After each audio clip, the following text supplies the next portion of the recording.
Well,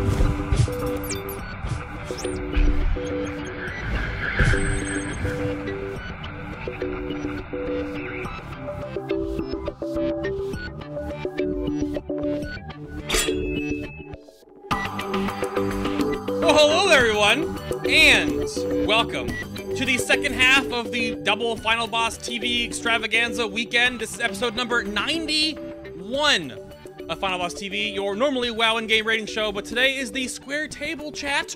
This is the first time I've ever had this many guests on the show outside of Trivial Freaking Pursuit, which you haven't seen Trivial Pursuit, you probably should. The corrupted core commands thee.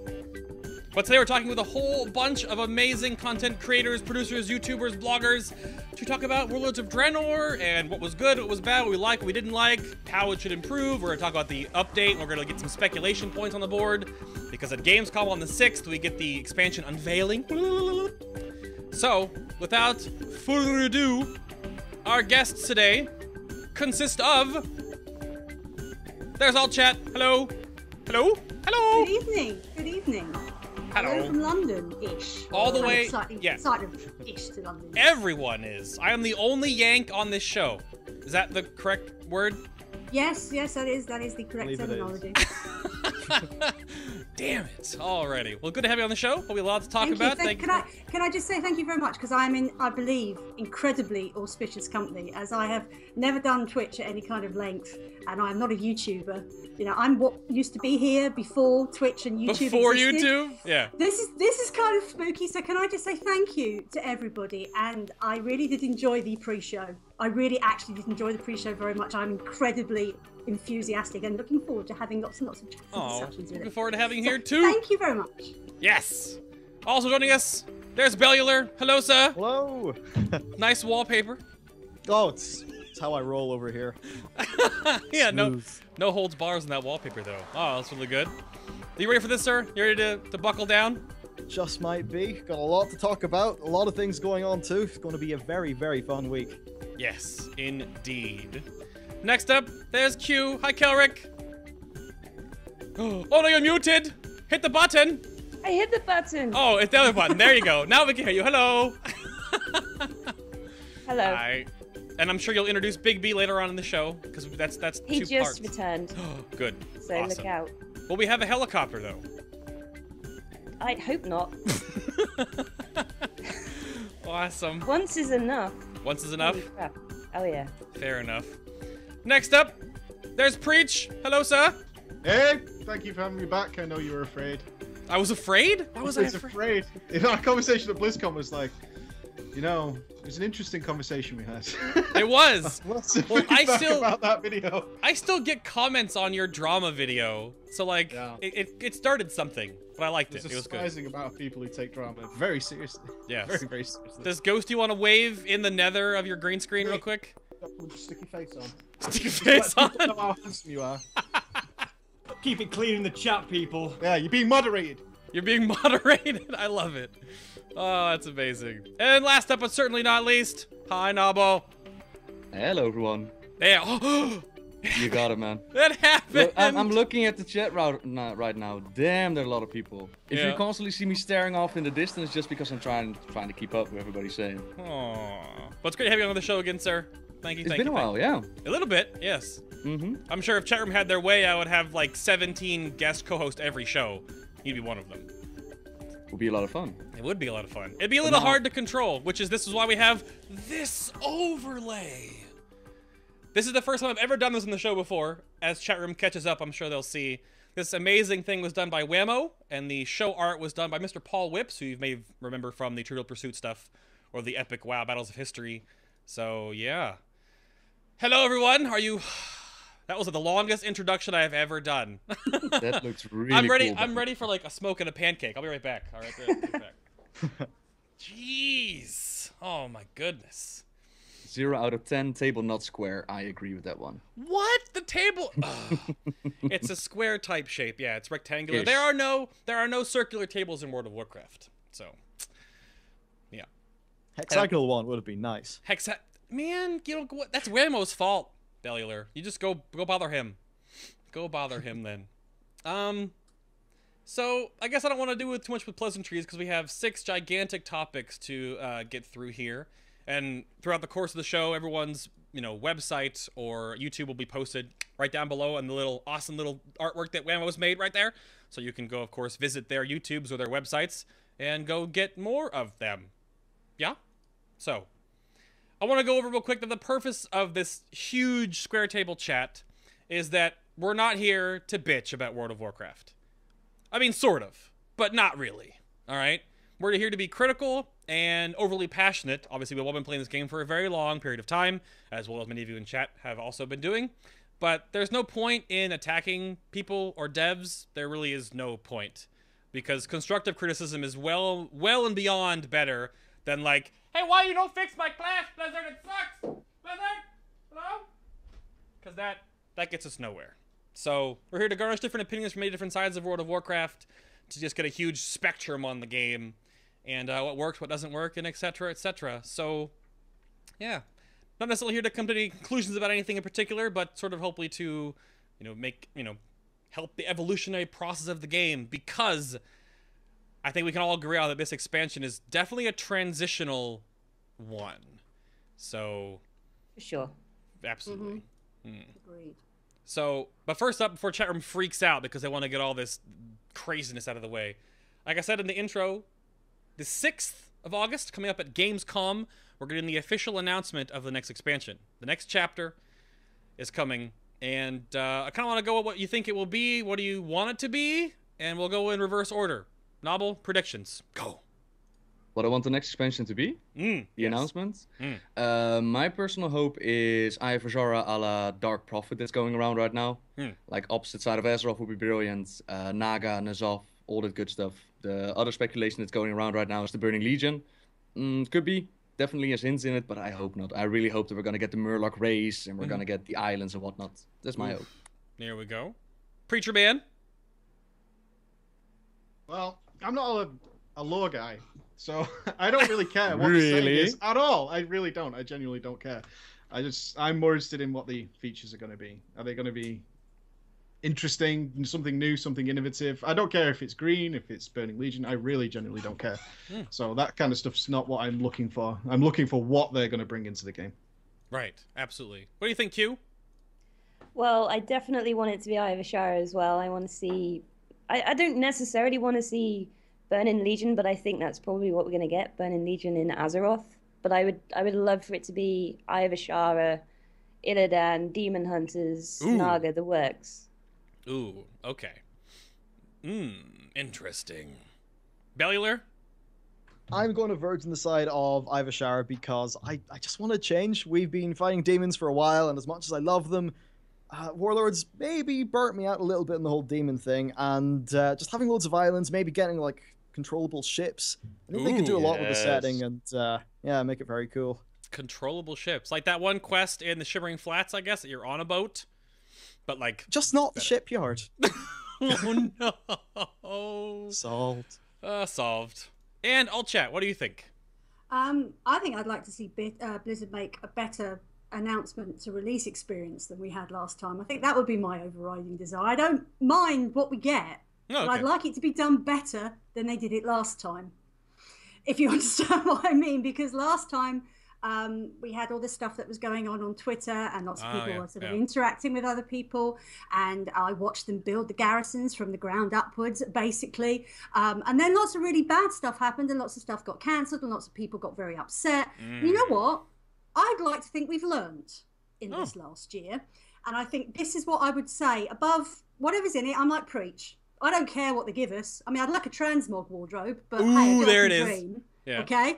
But I think what I would like to see more than anything else at this point forward is Blizzard showing us that they've learned in the last year how to communicate with their player base effectively and how to make us feel a real part of what's going on without feeling disappointed along the way. What we have to think about is garrisons when they moved them and they said we were going to be able to shift them and then we couldn't.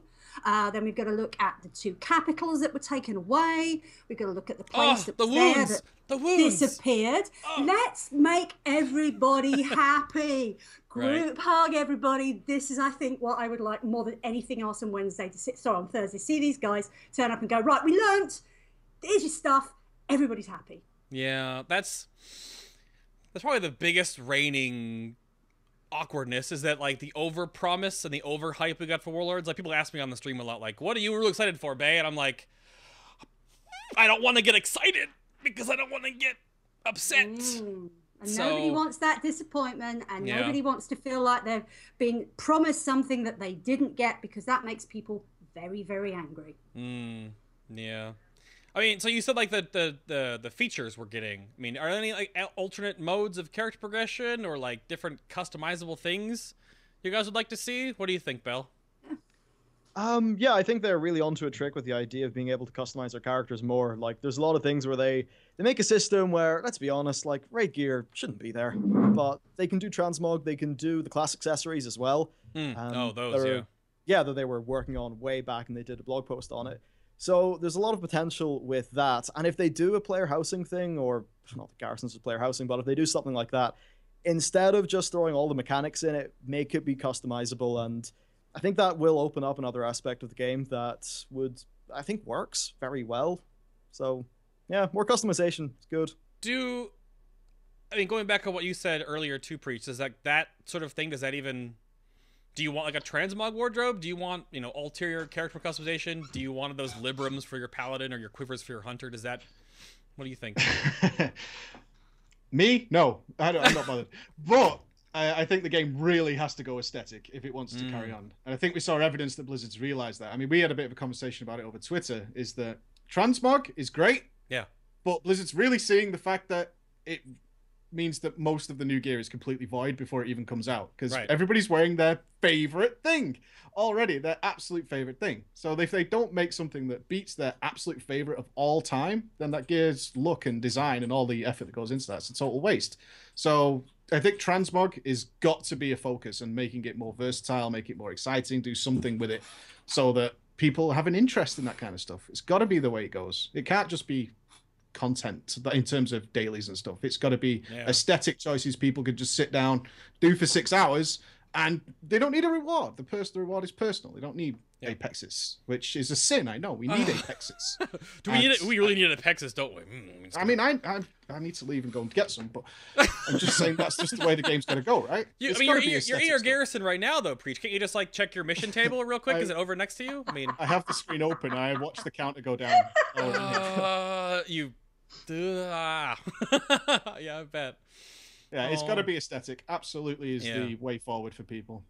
Optional things to do that are just for fun for you to want to do them, instead of like all these carrots, I guess. That don't need a reward. There's a huge open market in the game right now for content that does not need a reward, and the reward is just a personal experience and personal happiness that people want to log in. Everyone stays in pretty much one transmog all the time. I do, because I'm not that into transmog, but even people who are very into it get their favorite absolute one, and then they can look at there. Actually, but there should be options to swap that all the time. Make a point here. As a wardrobe mistress, I have all these different items that I swap in and out, and I play with it a lot. But the man is right. You have a basic framework that you play on, and then you just kind of, if a favorite bit turns up, you stick it on there, and then you move off the stuff that's happening. So that whole central database thing that Diablo 3 has is just absolutely the way to go forward. But I realise that's going to cause more sorts of trouble with gear, isn't it? Because they're going to have to fundamentally alter the way gear works, which is why I'm slightly nervous about whether it's actually going to turn up in the format in which they say it's going to appear. Well, hopefully it'll just be more exciting, because that should be our goal, is to make gear more exciting. Right. What, more animation and stuff? Or just exciting. That's the word of the what expansion. Oh, is that thing? I thought it was savage. Tagline. I thought it was savage. About loot. You need indestructible. Oh, indestructible. You will be excited. Yeah. I guess on like the customization side of things, this is the first expansion we didn't get something that always comes in like every other. So like, Nobbel, what do you think? New race, new class, both? Do we need them in the game? It sells boxes though, we can't lie. Well, Neaton, we talked about it during the Warlords launch, where I was very much like, we're not getting any new presents from Blizzard, and you were like, well, there are these optimizations to the game that you don't really notice, but they are big game improvements. Sure.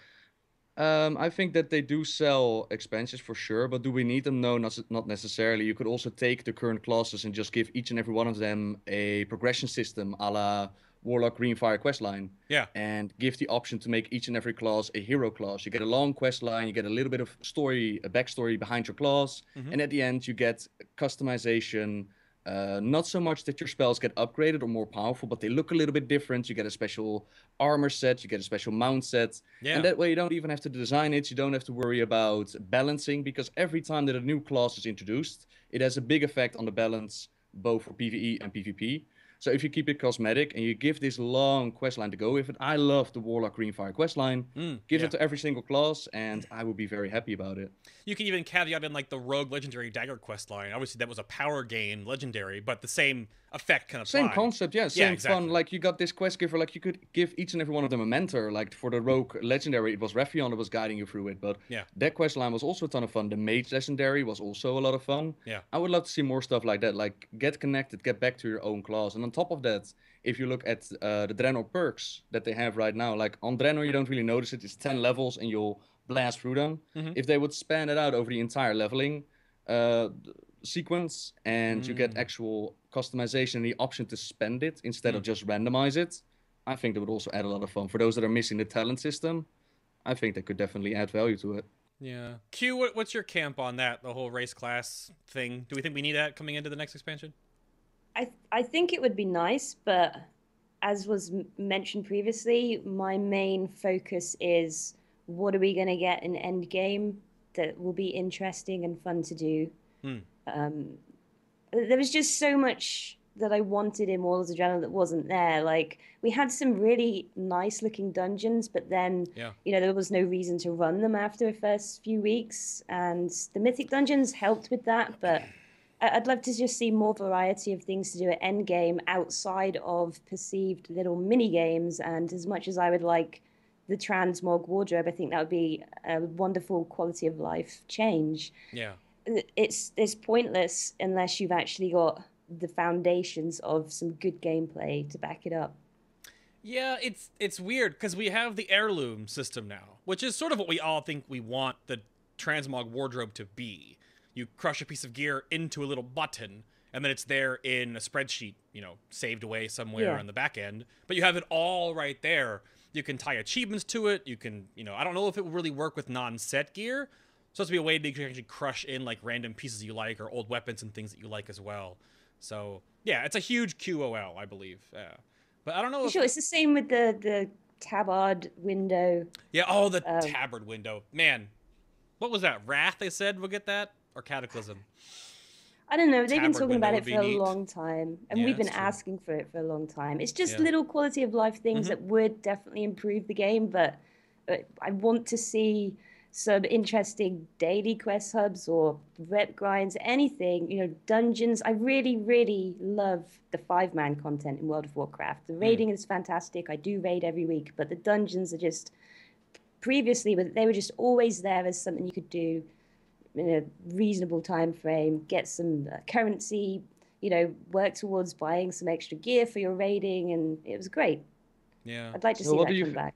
What do you feel is the major difference compared to the other expansions? Why don't you run those heroics anymore? Is it because they removed Valor and Justice points?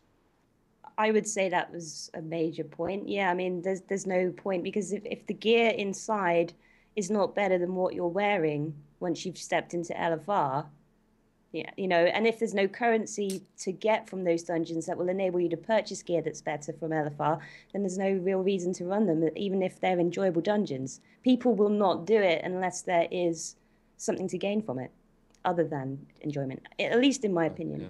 Yeah, I have to agree that if you step into LFR, you get better gear. Like, why spend your time on it? So what if they would place the rewards of LFR inside of heroics? Like it's the same plateau of gear? Yeah, but only a less chance that you get it. Like, you have to run 5 times for 100%. Like, each time that you don't get loot, your percentage increases. So LFR still... nightmare novel. Well, for me it doesn't.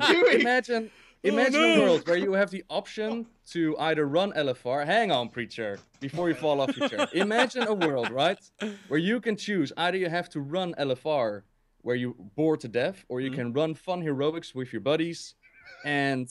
You might have to take a little bit longer. You might have to do it a couple more times, but in the end, you'll get the same results. That sort of goes back. Would you go for the fun option, or would you go for the faster option?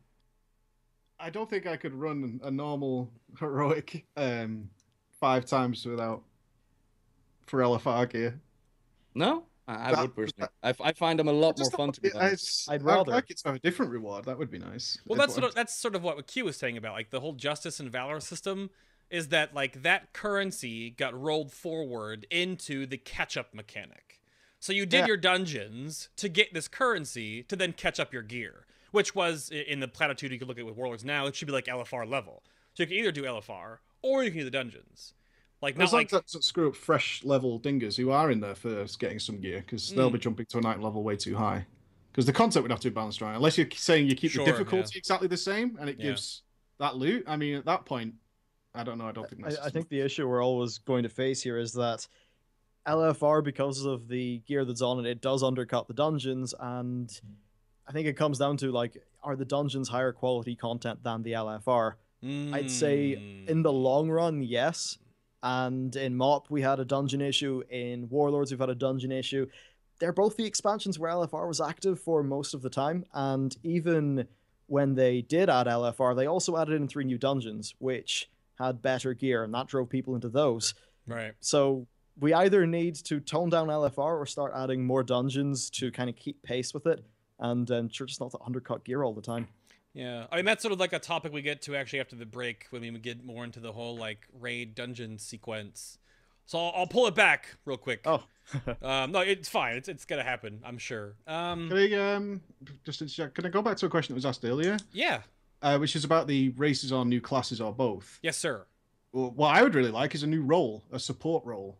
And instead of a new race or a new class or any of that, because there's classes in the game right now that already need work before we add another one in. Correct. I would love a new role, a support role, because support was a big thing in vanilla.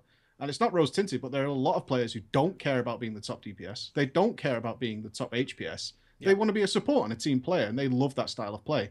And it's an extra thing that's far more interesting than another tank, another DPSer, another healer. Yeah. I would absolutely adore that. That is a brilliant idea. I have to say, that is an absolutely superb idea. Speaking from somebody who's never going to be the top DPS and who can't play HPS and is the worst tank on the planet, it would be very nice to have something that I felt I could genuinely contribute to that didn't involve me having to hit every button correctly to keep a rotation up to make sure that I was doing the damage. So, I mean, I know this harks to Heroes, where support and that kind of thing is absolutely vital. And yeah, I'd love it. I'd absolutely love it. And as the man says, as Mr. P says, then you don't have to worry about all that, oh my God, am I good enough? Am I good enough? Just have to pick it up and roll with it. And that would be so good for the immediacy of new players. Oh, I don't know what to play, what's good, what's the best DPS. Just pick this one, play it, and if it has abilities that then branch out into other support roles or into the main class roles themselves, people get a massive scope of new things to play with. That's brilliant. Give this man a medal immediately. Yes, definitely. I honestly can't wear it anymore. My jacket's His jacket's too heavy. That's a brilliant idea. That's the one thing that I always wondered about, is that World of Warcraft has been so much like the Holy Trinity for so long because it's based off a game that was the Holy Trinity as well. And I don't know if they'll ever be able to really move past that. Well, it existed originally. Like, let's say a Resto Shaman that spec'd into enhanced totems and all those kind of things was just there literally to make all the melee DPS better. Their entire playstyle was keeping a totem down, let's be honest. But those guys loved that because they knew they were benefiting everyone else. It can be simple like that. Yeah. And I think there's a different gameplay element that could really be benefited from that. I'm gonna date myself real quick here. Trying to get ready to drink. Back in Star Wars Galaxies, there we go. It was a good game. It was a very good game. Like the medic role and the musician role. Like your whole point was literally to go around to cantinas and starports and huge places of interest and community hubs and give out and sell stims or to play music to give temporary buffs. Like, you were there to enrich the community aspect of the game. Like when bounty hunters came into Mos Eisley Spaceport and were like, they need their buffs to go out and hunt banthas. Like, you came to your bards and your medics and you went off on duty. Like, it was this like rotating door of like, the community needs other parts of it to act. And now everything is just so, everything's in the classes and stuff like that. There's nothing that brings Unless you're in, Goldshire Inn on Moongleam. But that would be an entertainer class. Yeah, that's what it was called, the entertainer class. Yeah, I wonder. Yeah, bard class could definitely be fun, and it's already been implemented in the Twilight Highlands area. You got one of those bards. It would be really cool with your instrument down there. You're right. Yeah. Although I have to say, like the Star Wars Galaxy version, I remember standing there with a bot so that you would keep on playing. That would not be a great situation, especially in the cafeteria. Well, right, yeah, you don't want a bot to run you. You have to actually do it yourself. And there could be mini games involved in that you have to go to different inns and different places around the world, like to level up and quest to do things in the game as that class. Yeah, I really wonder if that would be I wonder. And what Preach said too about like engineers is the one that I've just seen go through the chat room as a support class, which I know because somebody mentioned that as a joke to me a couple of weeks ago, and I thought, you know what, actually, that's not a bad idea. Right. Because engineering had all that cool stuff that they took away because it was too good. People were playing it in dungeons, and you were speccing it because it gave you all those boosts inside the dungeon, which meant everybody needed to be an engineer. If you were a hunter, you needed to be an engineer because you needed all the extra stuff that came with it. If you made that purely into a support class, and had that idea that you could, loads of people would play engineers. Of course they would. And it would be brilliant. I can't imagine though they couldn't to go off of your idea a little more on the class thing though. They probably wouldn't able to launch just one, Like, if they did this support change to the game, they'd probably have to bring up, 2 or 3, because you need options. You can't just have one, Does it matter what you define as support in this? Right. Because where would you put them? I mean, if you're not having to worry about balancing things so much, maybe it's something that wouldn't immediately impact on HPS or DPS. Mm-hmm. If it was something in the background that was a completely new thing that they introduced, that you could sort of augment it. So you'd still have the HPS and DPS, and that would run itself.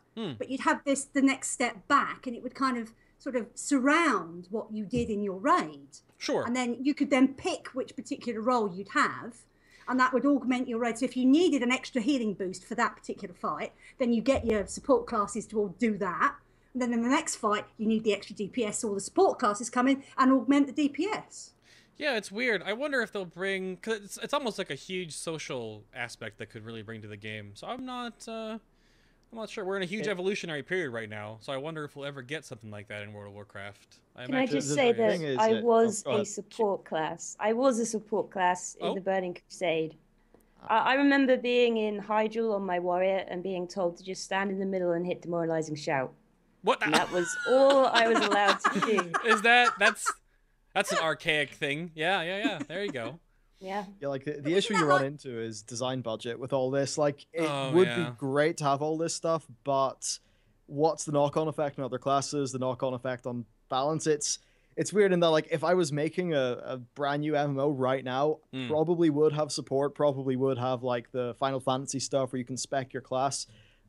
It's just that sticking that in is going to require them to either put in a bunch of new classes or put in retiral specs, add 4th specs to some.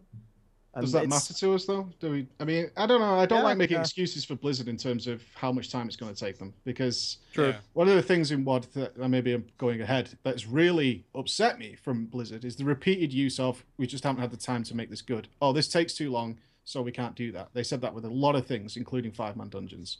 And honestly, as a player, I really don't care. Because this is the kind of stuff that I expect from Blizzard, is to go the extra mile. And I really do expect that of them. Yeah. The 2 words I used in a blog post last week, they got lots and lots of people really, really excited. Final polish. Final polish. And that, I think that's probably what we've missed in that regard, if you're going to sort of, allude to that. But Bell makes a really good point, and Kel said it, and Aspect of the Fox was a support role ability, which they took away. Yep. They gave it to hunters, and they took it away again. Yeah. So in that regard, you could say that, yes, they understand the mechanics behind it. But if we can all agree generally that we think that there is something missing from the class, race, spec thing going on, then that's probably something Blizzard needs to work on, you would think, presumably. Because if we've all got sort of our own sort of little moments of it, and we say, well, this is what needs to happen, then, this could be a point. Right. Yeah, but is it something really we're talking about that is missing, or is it something that we would like to see added to the game? Because doesn't it fall in the latter option? I think it's missing. I think there are people who feel genuinely disenfranchised if they can't do top damage or they can't do top healing. I think Preach is right. I think there has to be a middle ground for some people. There is truth to that. Yeah. There is truth to that. Yeah, exactly. I think to expound upon what Preach was saying too, just to like give like a huge load of praise, I think everyone would agree that the cinematics team and the art team in Warlords of Draenor definitely did a great job. Like the game, obviously all the new video effects, the cinematics in the game, the storytelling has really like the last one, right? Has really like improved. Even that one though, the fact that it's even there in the first place, right? I agree 100% with you, honestly. I do agree. The best cutscenes I ever saw. Yeah, exactly. But then you get things like your ships in your shipyard don't actually sit in the water properly, or your garrison work orders clip way up through the little hut they're in. Like, all these weird little things that, like, could they... Spelling in quests. The spelling in quests has gone to hell in a handbasket. Oh, really I don't even... I mean, that might be more... No, nobody else reads them. Forget it. Just forget it. There's typos everywhere. Yeah. It's that renowned Blizzard polish. But that's they do shore up some things. But that's the thing they've always been like known for. Like back when we like in the early couple of expansions, they were like, it'll be ready when it's ready. And now I wonder what is changing. But the ready when it's ready thing now brings me to, I'm gonna go back around again. Before we move on to the next topic. When do you suspect we'll get the 7th chapter? When do you think we're getting a launch for this? With the movie.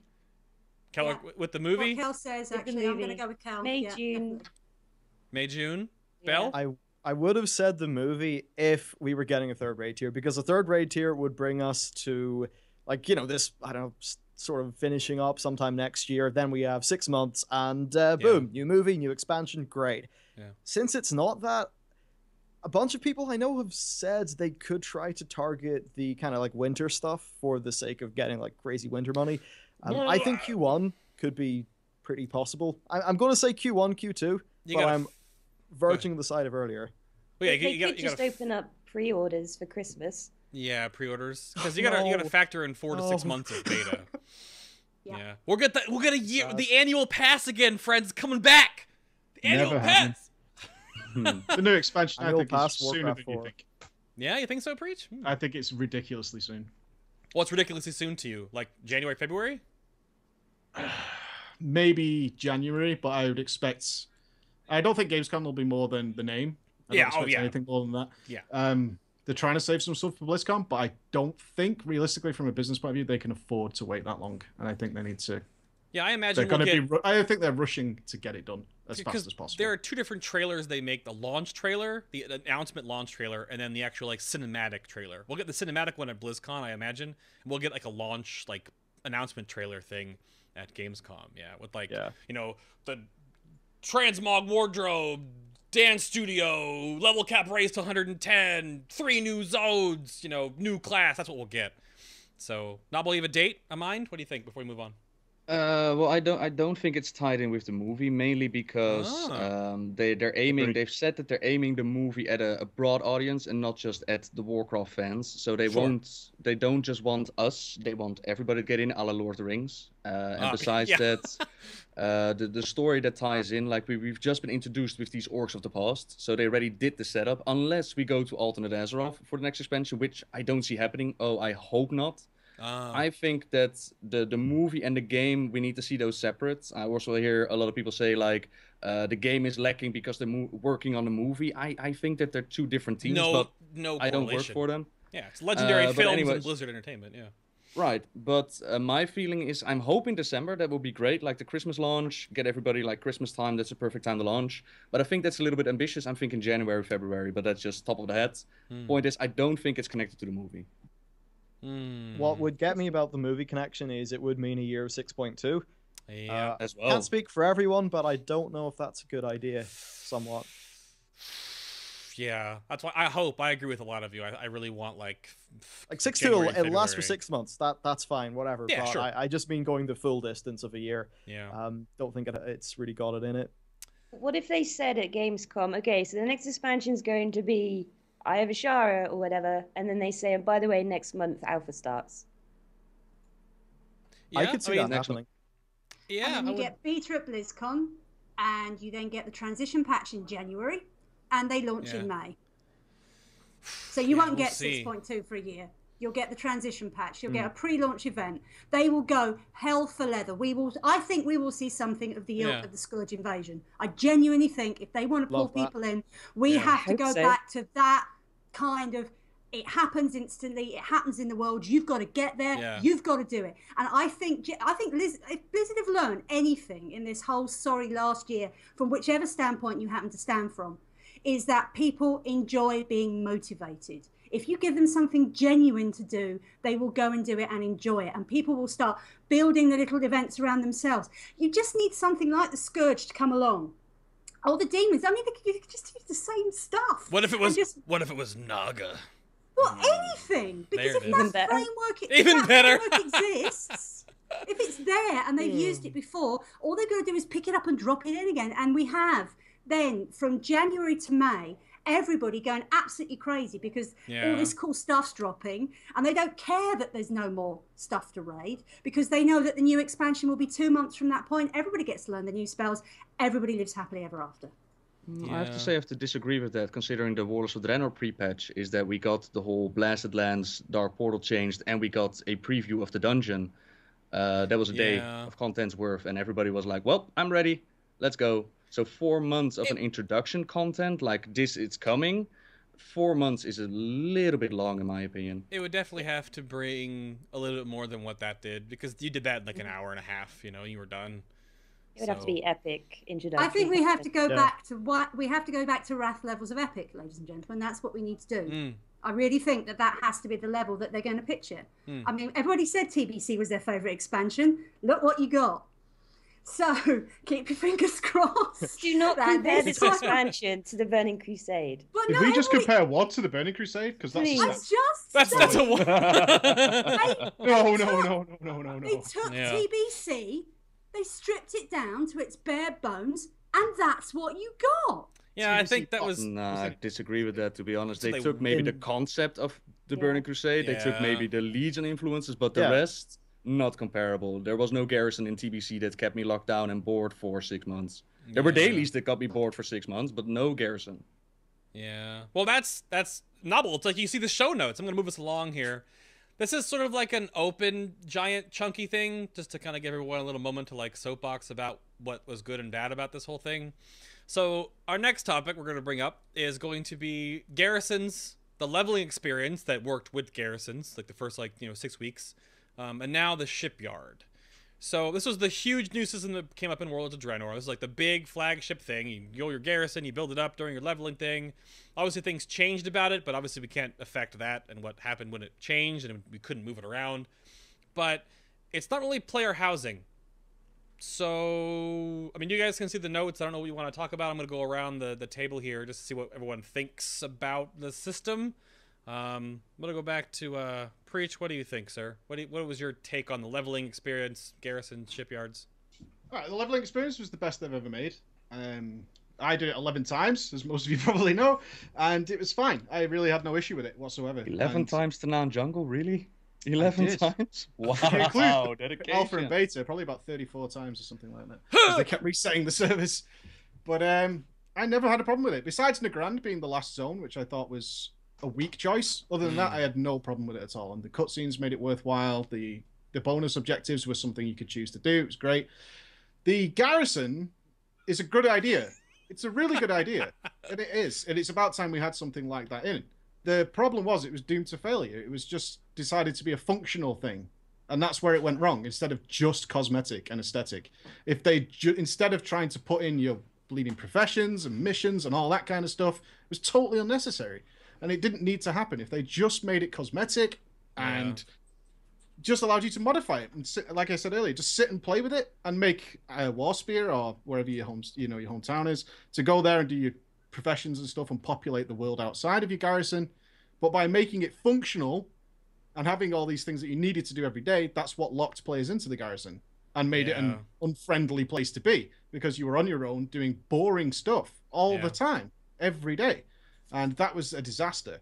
And unfortunately, the Garrison was probably why WoD had such a terrible launch, because it was more of a proof of concept to me. And that's how I looked at it, because the technology wasn't there. We remember the WoD launch as being the worst launch Blizzard's ever had for an expansion. For your point of view, yeah, like the American side like felt okay, but I know that we had talked to Nobbel about this back in the, like that was a whole other can of worms. Or yeah. It was 2 weeks before I could get to level 91. 2 weeks. That's exactly what but on the other hand, it's a good sign, though. Like, if you saw the increase in sub numbers, like Blizzard said, like, we just didn't expect this to happen. I don't think that was true. The hype true. frame was... Okay. I genuinely don't. I know that was the message they sent out, but I don't think the technology was prepared for how many garrisons were being spawned constantly. Yeah. True. Because the beta was a disaster with the garrison. Absolutely. And Nobbel probably experienced this, and probably everyone else who was in the EU, is the big message when you logged in was, can I get to my garrison today or not? Not can I get to any other zone, can I get to my garrison? And the technology wasn't there, and you would get your character stuck for a day or so. Yeah. And it was the first time ever, and especially as we're YouTubers, I was supposed to be leveling, that I logged in, tried for about 10 minutes, and just said, I'm going to go and watch Interstellar, and just left my PC. And that was on the day after an expansion launch. Yeah. And we'd just come back from BlizzCon. I was so hyped. And I was like, this technology isn't ready yet. It's ruining the game experience. And its basis was poor. And in terms of the Shipyard, to soapbox a little bit, I have no idea who approved that idea in the Blizzard office. And it's absolutely crazy that they came up with an idea that followers that could die and have missions that couldn't really be made 100%. Why? Why would you do that? Why would you? I actually like that bit. System? Yeah. Oh no. See. What? Yeah. Yeah. Now, well, to be fair, Preach, to make you jealous, I think I was one of the few EU people that had no problem with the launch. I was in there and I didn't miss a day.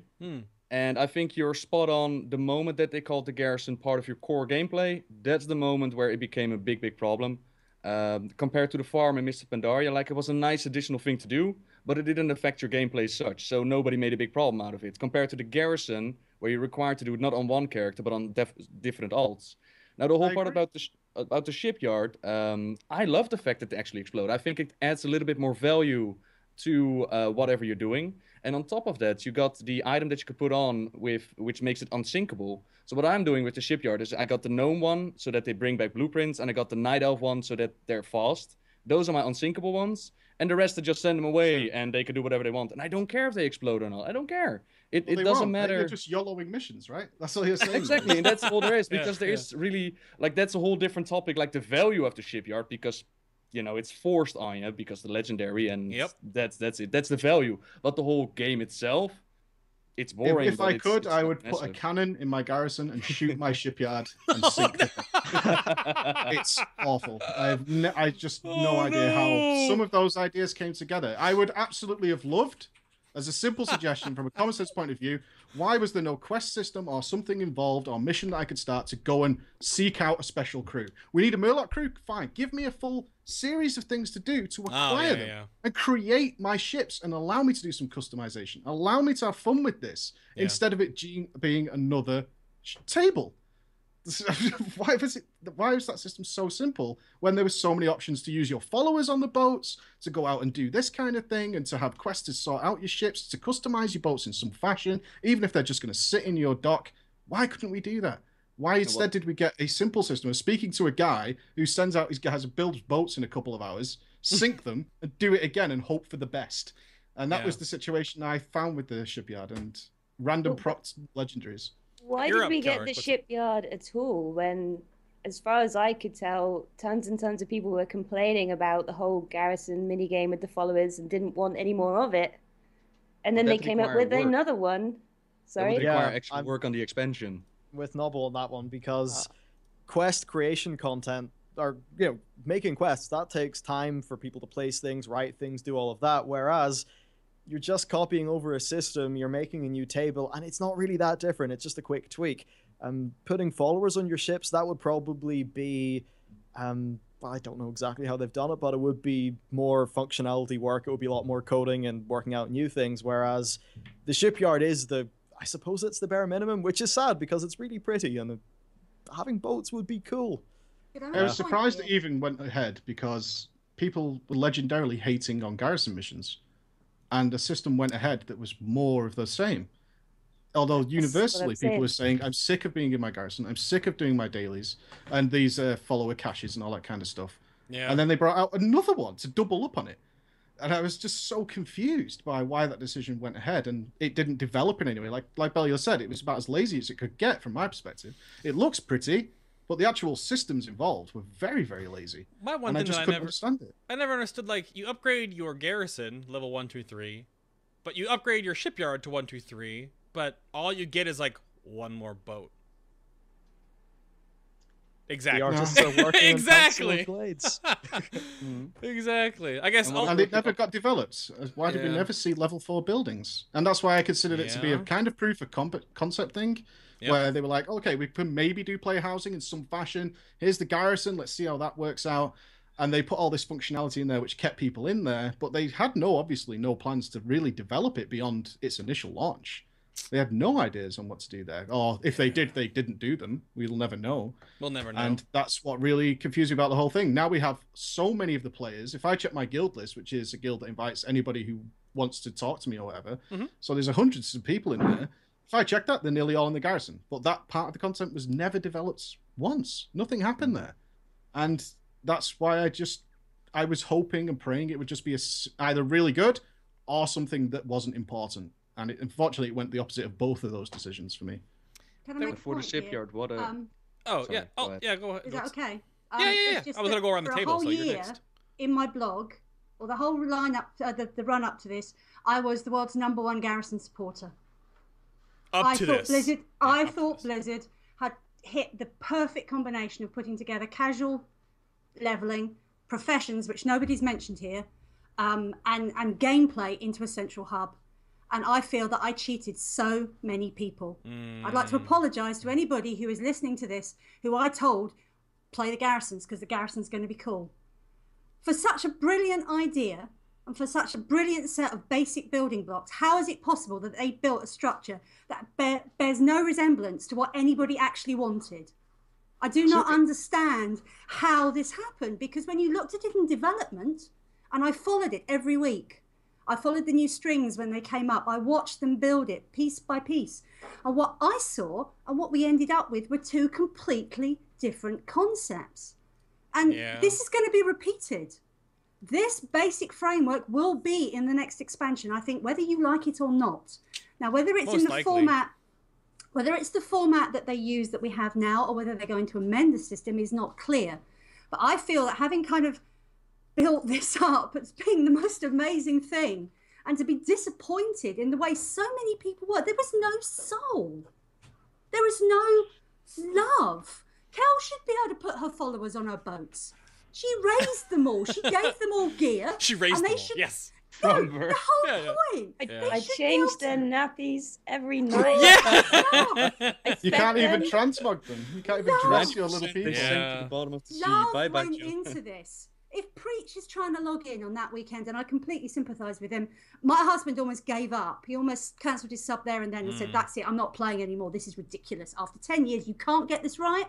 And that kind of attitude makes you think that people cared.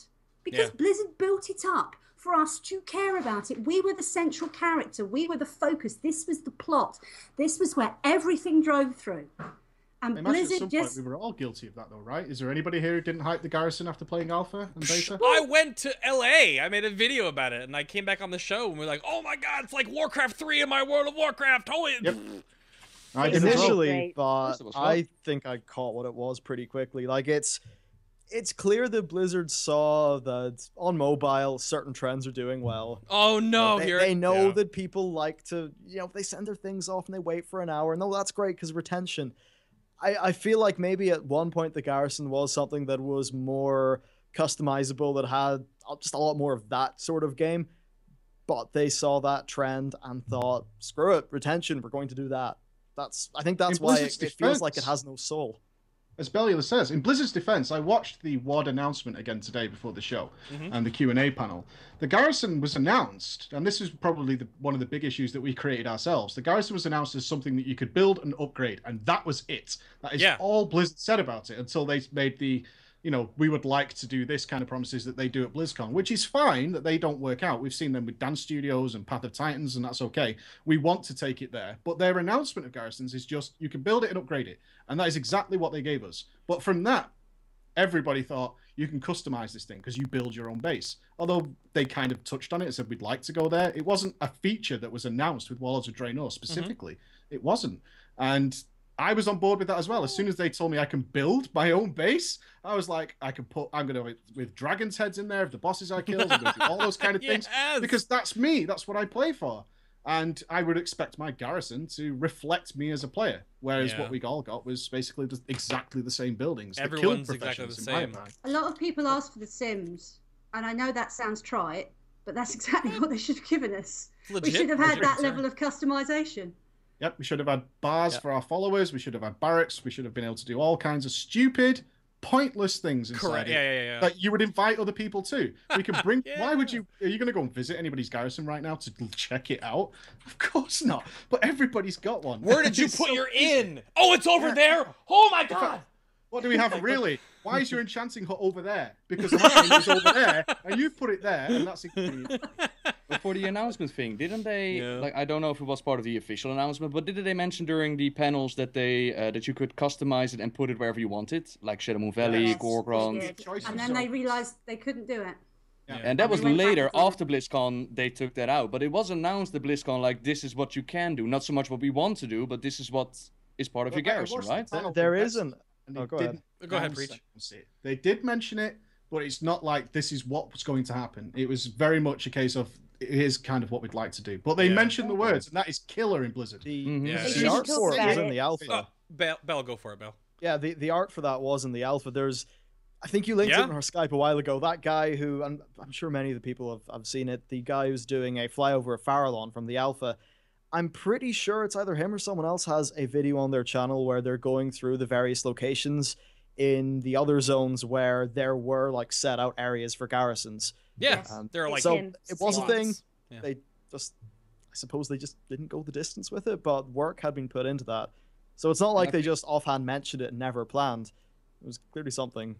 And that's a recurring theme, and I would love it, and I think we all agree on that, the Blizzard would explain what exactly happened there. And there are many things that we, like, they had plans for it. What if the little expansion that could have been? Yeah. I really wonder what happened, because this is not a product I imagine that Blizzard really want to deliver in the end.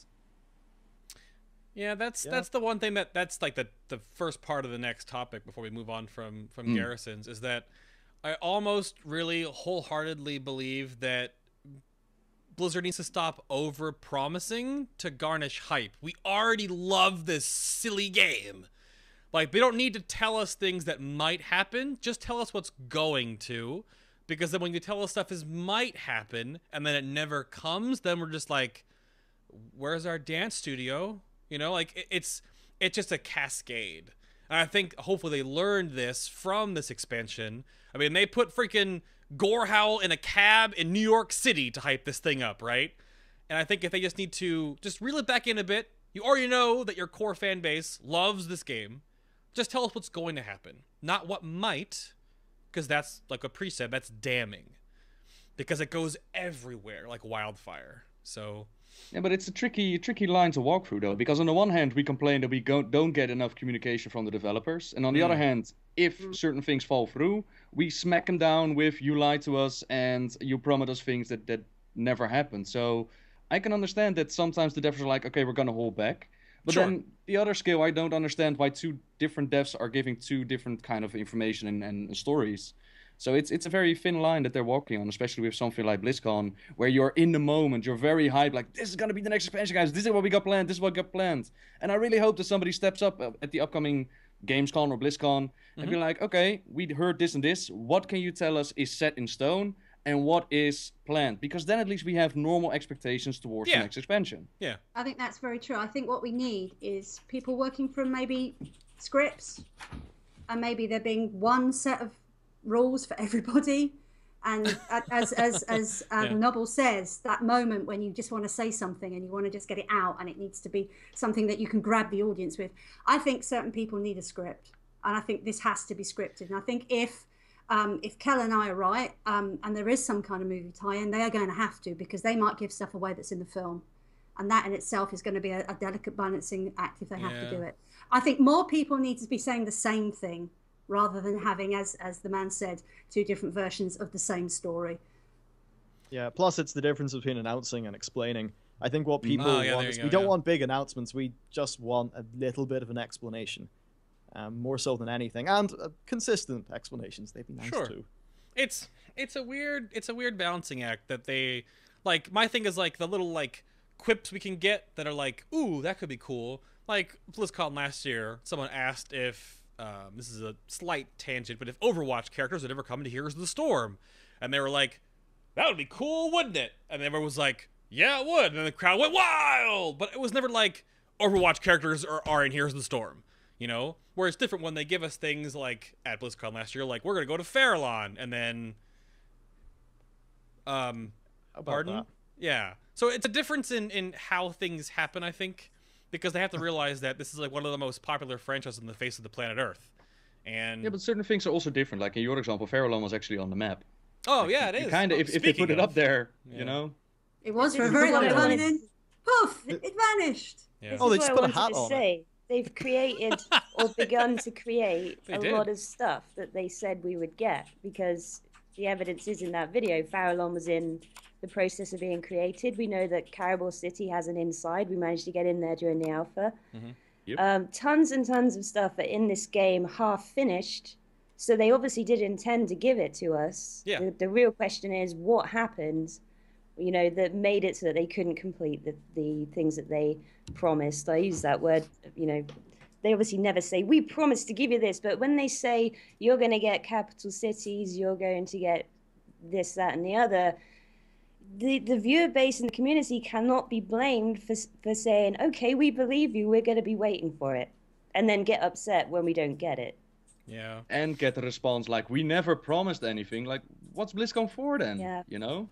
And that, a huge aren't guilty a lot of part the of this. features being made, like when they make the initial announcements, when they first talk about it, like for the first time, the new expansion, aren't they still even then working on the features that they are announcing? Oh, I assume they Apparently. are. Absolutely. I mean, they we have no idea how to know their production cycle, of course. I mean, like, this expansion we're going to be announcing at Gamescom probably started at the end of last year. Now, who knows? You know? They work on stuff because they have a huge team now. It's, like, split, you know, down the middle, or who's working on what, who's working on this. So, I imagine... that way before the end of last year. Right. Well, hopefully. I'd say most of that new team they got was shifted over to the new X-Pack. Mm-hmm.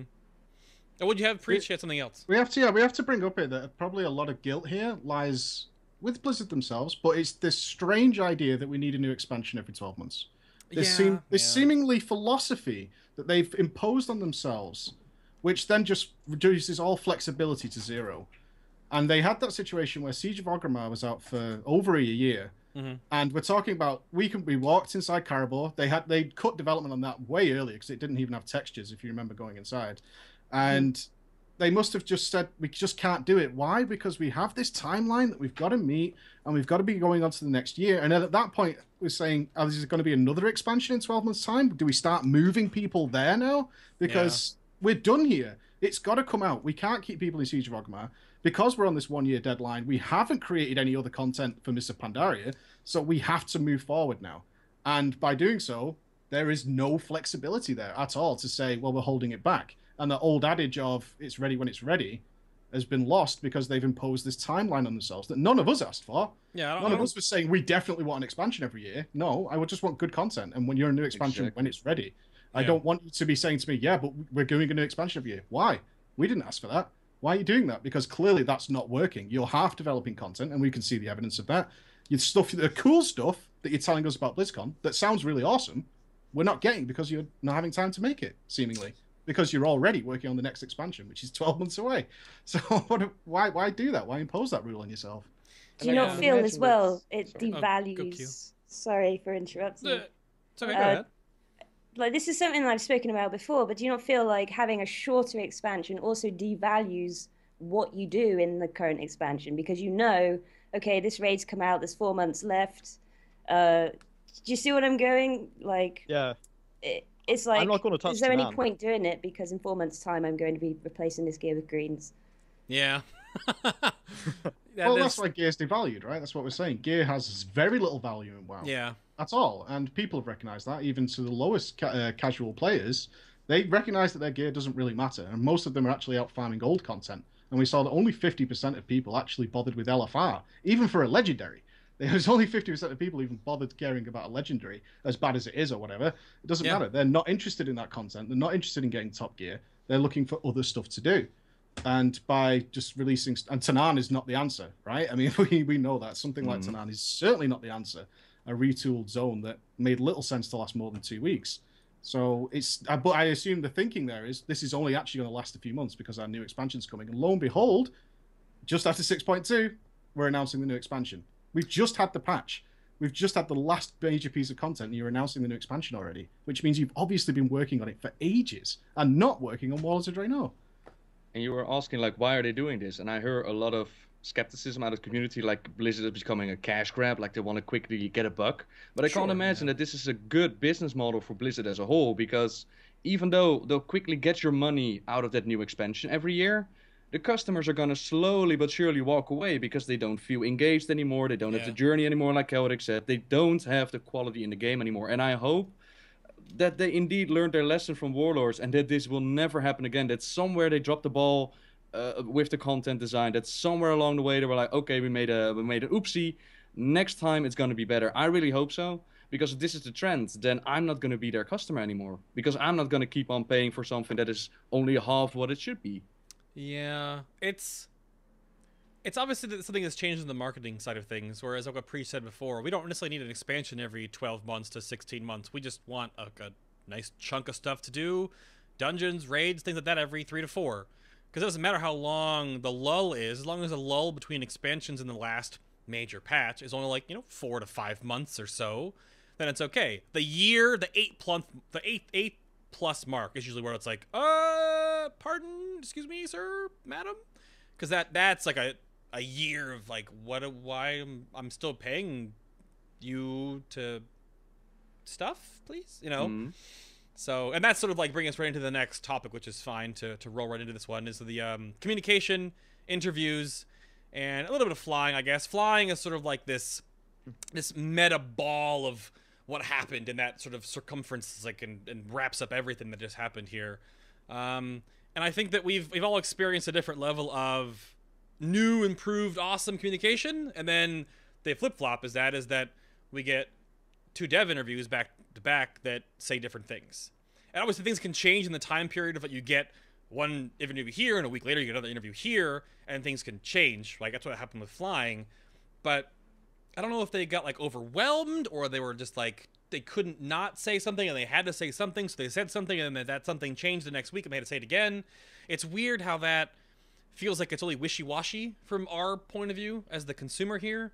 So, I don't know, Alt, what did you feel from like the interview side of things? What was your take on how this kind of stuff works and how their communication has evolved into this next expansion and hopefully into the future? Well, I have done a couple of podcasts on this and I've spoken about it at some length, and I physically was threatened by email by a number of people over my views on flying. Quite strong threats as well. They were lovely. That's no and if fun. that's the kind of thing that Blizzard had to deal with, then frankly I can see why maybe that they've got a little bit of a problem with the way that they're communicating at the moment, because I read tweets from the guys and they had inboxes full of abuse and threats. Right. And these guys are real people. And I think that a lot of people just forget that this is their job. Sure. And maybe that perhaps you should give them a break. I realise this is a very important thing for a lot of people, and I realise that there's a lot of passion. I'm reading in the chat room exactly the amount of passion that there is clearly about this game and how people who play it. And I appreciate that a lot of you would like your things sorted out right now. I think Blizzard understand that their communication has been an issue. We've seen in the last 2 weeks that a job post has gone up for a social media manager for Warcraft, specifically to deal with social media. That's going to take several months to bed in, but Blizzard have clearly identified they have a really major issue. Now, they can fix it, of course they can. But if us, as a community, just keep throwing crap at them, what's the point? Yeah. Well, to be fair, I mean, good boil down. What's up, Nobbel? Those that send death threats are not the majority of the players. Oh, no. There are always a bunch of idiots. Like, I've received death threats over having an accent and stuff like that. So, in that regard towards flying. When you get into the public eye, you will get a certain amount of grief. This happens. That's acceptable. That's if we weren't here to take it, none of us would be doing this. That's not my point.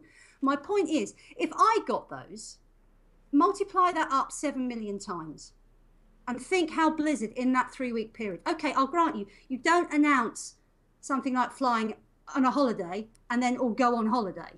That's rubbish. Yeah, that was a little weird. Okay, yeah. You just don't. They call it take out the trash day in US parlance. It's the Friday where they dump everything in the rubbish and hope nobody notices. And that's exactly what happened on that Friday. Yeah. And I appreciate, you know, it was a contentious decision and people are going to get upset about it. But if you sort of multiply up anything that there was a problem, like anything that we've talked about, anything that we've been critical about. Sure. Blizzard, I've got a measure of sympathy for these guys. They're doing their best. And it's not good enough for anybody. In this whole expansion, nobody's been happy. I think what the hell are they supposed to do? They've been doing their best at the next expansion. Bell, that's what it seems to be, and that's why people right now in the immediate of things are sort of ticked off. And of course, you do get shitty people who are just going to say stuff like that. And it's anonymous. You can't do that much, but obviously, the more followers you have, the more you get, and I hate saying it's just something you'll have to deal with, but it is a skill about like that you need to have being online, and that's why having a professional for social media channels, which is what they've posted a job for, and people to manage that is probably a good thing rather than just completely winging it all the time. But certainly they need to ensure that people are on the same page. That thing with Ian and Corey, it just seems like maybe Corey hadn't watched Ian's interview. He should have. Oh no! It just seems like it was an honest. I don't think it was anything particularly major. It was just a bit annoying, but not a big thing. Yeah. Q.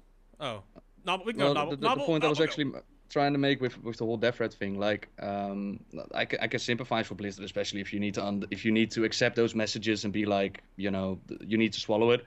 But on the other hand, that there was an outcry from the community, like who thought it would be a good idea to decide that flying would be gone forever? Like who thought that the community would accept that just in general? And that was the message. And I couldn't believe it. And I just don't understand why would you send that out in the first place? Because there was no way with such a money-making Blizzard store where they can put in flying mounts each and every month that they were going to remove flying. So I just don't understand in the first place why would you say that? Because you know they were going to reverse it. Yeah, it's a weird thing. I'll go back to Q. Well, they seem to genuinely feel quite surprised with the backlash that they received. I mean, I as soon as I saw the announcement, I just braced for the nuclear explosion that was about to happen on the internet and it happens. And it did. I'm one of the many people that lobbied to get flying brought back, and I also was a bit. I don't know. I don't want to say upset, but I was a bit confused as to why they decided to just kind of offhandedly say, "Oh yeah, there's no flying coming to Warlords of Draenor. And by the way, never will there be flying again. And okay, have a nice weekend. See you next time."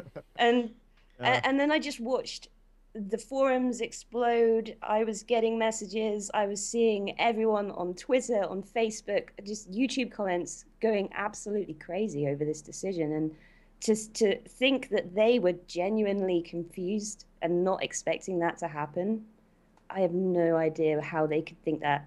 Right. No idea. Right. Yeah. It was... Preach. What do you think, sir? I'm in the other camp. I was for no flying. I'm with Preach, actually. Just for the sake of argument, I didn't want flying back either. There was no justifiable reason to need flying in Warlords of Draenor. And the only real reason I've heard overall is because Blizzard sold for real money flying mounts. And they did do that. And they said there's going to be no flying. And then they said that the big reward from Tanaan was a flying mount. And then they were in a bad situation. But WoD didn't need flying. But they had an opportunity, and they had an opportunity to show that people not flying is a good thing, and it can be if the world is populated. If the world is populated and you're having encounters, which is a wonderful thing in WoW, is to just bump into people who are doing something cool, and you come around a corner and something's happening. But they had that chance, and they gave us an expansion with no flying, and emptied the world into the garrison. So there was about to say, yeah, the real you could problem not fly nowhere. Was weird. Exactly. There was a real problem with saying, why haven't we got flying? Because the only answer was, because we don't want you to have it. But you might as well, because we haven't created an environment where having no flying is a benefit. Correct. And a good thing. So with that opportunity missed, obviously it's gone away, and they're going to bring flying back. I will say obviously the game was never designed with flying in mind. And I could tell kind of from the messages Blizzard was giving out and this sort of miscommunication is that they built Warlords of Draenor with no flying in mind. Oh, absolutely did. Yeah. And that's why they can't really get it to work now, more than likely, is it was designed without it going to happen. And I imagine it was a huge discussion, is are people going to be able to fly? Because we need to design around that idea. If we're going to do a zone like Storm Peaks, people need to be able to fly, right? We could do cool things if we know people are going to fly. If they're not, we can do the jumping puzzles with the treasures, which is what they did. But how do you explain Aviana's Feather then? Aviana's Feather? Aviana's Feather is limited. I mean, it's big, but it's still limited in exactly what you can do with it. And there are certain areas still level of skill. it doesn't work. When you get to the game design point of that's Aviana's Feather is you kind of using your own skill to circumvent the normal game mechanic, and that's why it feels good to use, and that's why it is more of a small reward as opposed to I click button, now I have no clip turned on. Yeah, so the argument made was that it was designed for not flying, while Aviana's Feather definitely gives you the ability to fly. It's Yes, like it a does. slow It's fall. limited for sure. There's like a Very bubble nice. around it, but Yeah. The physical Yeah, world that's design fine. more than the technical And building. you on can it. be your- kind of accurate with it, but not to the point of flying where you can float into certain places and make things happen. You certainly can't do the grand treasure missions with the Aviana's Feather without a lot of tries, right? Oh yeah, of course. You need a lot of there's tries. a tower. Oh, I'm gone. Yeah, exactly. Those missions were really well designed because you Yeah. landed perfectly where you need to be if you did that. Yeah. And that's very cool. And I guarantee that the reason the message flip-flopped is they had to go to the developers who obviously code the game, etc., and say we're going to bring flying in. And those guys, the way they worded it was, yeah, it wasn't exactly 100% we're going to bring flying in. As somebody who's worked in management teams for large companies before I moved on to making video games videos, I'll tell you right now, there was a war in that Blizzard office when they were like, we're going to bring flying in. Because they look like idiots as well, saying, yeah, we're not bringing flying in. And then somebody comes in who's higher up and says, yes, you are. And you need to change the game to make it work that way. And I've no doubt that was a horrible situation in the Blizzard offices that day, let alone what we received. Like, I can understand the argument for Warlords, but the message wasn't just for Warlords. Like, for the game itself, I would understand that Tanan Jungle is pretty enjoyable without flying, but I'm also looking forward to doing my archaeology. I've heard from people who like collecting flying mounts and actually fly around with stuff and just, you know, Sure. like you and a whole bunch of people, they made a whole campaign of we want flying. So I can understand the argument for Warlords, like we didn't design the game around it, but to say that it's gone forever, that's... I can't agree with that people would ever accept that. They didn't demonstrate why that would be a good thing, in my opinion, and it can be a good thing. And I think the idea now that she'll go with is giving you flying at the end when you've kind of done the content. I think that's a fair solution, absolutely fair. Yeah. To say, well, you've completed everything, so now you can fly. That's fine, as long as they don't go overboard with that, because people hate quests, people hate treasure hunting. You can't really keep forcing imagine that you have to play the game to get something. Imagine. I think that's a fair deal. Scary stuff. Pretty fair deal. So. They never demonstrated, which they could have done in WoD, is, yeah, you're not flying, but look how much better this is. Because everybody you know, these thousands and thousands of people on your server, and there are thousands of people, there they are. They're doing stuff. But what happened was that, where are those people? Why can I always go and kill a rare after the first week? Because it's guaranteed. Okie dokie. Sorry about that. If you're watching this on a VOD, it doesn't really matter, because I just edited around this, but we exploded, apparently, somehow. What happened? I don't know. Internet. But we're back. I'm going to take a moment to tell you guys about some things behind the scenes, other communities and stuff, and some updated new stuff that you may not know about. Of course, if you are new to the show and you have not seen all the previous episodes we had before, or you want more information, all that is right over here on our website. Link is down below, just FinalBoss.tv. We put up all the news posts there. We also have the podcast-only version. Whoops, right there. That is the iTunes and Stitcher versions, as well as the RSS feed, which you can get through the website right here. But you can just go listen to the audio-only versions, and of course all of our other website stuff and our YouTube page is linked right here where we catalog and archive all the extra shows. You can of course type !WOD in our Twitch chat to get a huge Google document, and we'll go from there. And then of course, if you have not heard about this huge project we're working on, Nobbel is actually part of this as well. If you want to be a digital artist, possibly a voice actor, or a 3D animator, we're still looking for some couple people to round out our War Crimes project, which is a 10-part machinima web series that you can see the teaser trailer on our YouTube page. as well. Just send us an email over at finalbosswow@gmail.com with like the header for war crime stuff, and we can go from there. Of course, throughout the show, again, everyone's lower third has their website or YouTube page linked in it. Please go check out all of our extra special guests today and go subscribe to their channels or their websites and check out all their other fun bits on the internet. Fun bits? Phrasing. That's fine. We'll leave it like that. It's good. I like it. And we'll come back now and we'll move on to the next topic, which is sort of a double topic. Topic 4 and 5 sort of roll together, which is going to be LFR, raid difficulties, and the WoW is a max level game, in air quotes. And then, of course, dungeons, scenarios, solo instant content, and lore. This is the big two chunky ones, and I think the most of the game sort of revolves around this area. Obviously, we don't talk about PvP on this show, which is fine. But, right. Oh, there he is. Okay, good. Perfect. I like it. And we'll go back. Where did we end off? I think we'll go with Bell and then go down around that way. Do you think that, I think personally, no raid should be released in Warcraft without dungeons? What's your thought on the whole dungeon situation?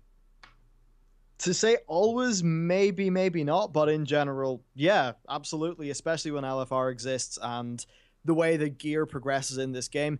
I think it would work, because with 6.2 what they did is they made Mythic mode, which sort of made dungeons work in respect to a new raid. That's, I think, needed, and overall their shift away from dungeons is really quite sad. Wings. I think they've forgotten that you can actually have winged dungeons in the game, and Shadow and Burial Grounds, really pretty. I'm fine going through 2 of them with different bosses. 2 versions of that tile set. So yeah, overall, I'd say new raid tier should have new dungeons. It's fun. I like fun. Right. Alt, You what do like think? fun? You like fun? Yeah. What's your sort of take on that, Alt? What do you think? Well, with the introduction of Mythic Dungeons, it occurs to me that Blizzard might be sort of mirroring raid content and dungeon content now, so that people who haven't played raids understand the different tiers that are involved. So now we've got Mythic Dungeons, and we then go from heroic, and then we have the normal. And I think what Blizzard are trying to do is sort of still encourage people to raid, even though some people just will never raid, however hard you make them try. I'm with Belle here. Shadow Moon is beautiful and is criminally underused, and could be in different ways, and you could approach it in different means. I do not understand why we have this linear approach to dungeon play. The Foundry, all these places that I've only been in LFR, it's all the experience I have. I've not raided in any other format, just LFR. It occurs to me that we're still on rails. We're still even though they say that you can do it in a different order, you don't. You just... And it's a series of lines. There is no organic nature. There is no fluidity to it. And that seems to me inherently wrong. And although I think that they've got the number of different kinds of dungeons spot on now, and you can put time walking in the equation and they can bring the old stuff back, I really think that there needs to be more. I'm not bothered about what you get. I think it's what you do in them that is the bigger issue here, actually, rather than the content that they produce. I think we need some variety, so that people, if they want to run 5 in a day, can run the same 5, but they don't get the same thing every time they do it. And if they could do that, I think we might make some progress. Yeah, I'm a huge proponent that I would love if the dungeon you go into wasn't the exact same thing every time you go in. That, argumentatively, makes challenge modes kind of a null point, but I don't even know if challenge modes have been, that successful. How much of the community even does them? It's kind of a weird thing that if I think of dungeons felt a little more organic, where walls break away, or even seasons change them, or different bosses come up in different orders, so you're not always the same exact dungeon. That might be a little bit of a improvement. There just seems to be this narrow thinking again. And I think Michael's point about Shadow Moon. If you had that and you did that and the bosses changed inside it, or you came in a different way, or you started from a different point and went backwards, why can't we do that? Yeah, what works, this is a tiny example of that, but back in, say, ICC, where you get a random quest, inside the raid instance, you'd get a different mini-boss to do, and yeah, sure, after a point, it was a bit pointless, but still, it was some variety, which I think is nice. Plus, on the dungeon topic, you've already made the art assets for the raid. You just need to make a new area. It's not like it's a massive budget in terms of creating new art assets. It's more just, whatever their world building tool is, it's more just opening that up and constructing something. Yeah. Preach, sir? What do you think? I think the message that we're not going to make 5-mans because people do them too quickly and then don't use them was one of the worst things I heard in WoD, because then they came up with the mythic dungeons, which I'm not a fan of at all. They were just they were basically, if you did them, the alpha heroics or the beta heroics. They were exactly the same. I love new 5-man content. I adore doing stuff like that with my friends and not being in a raid and having something to do.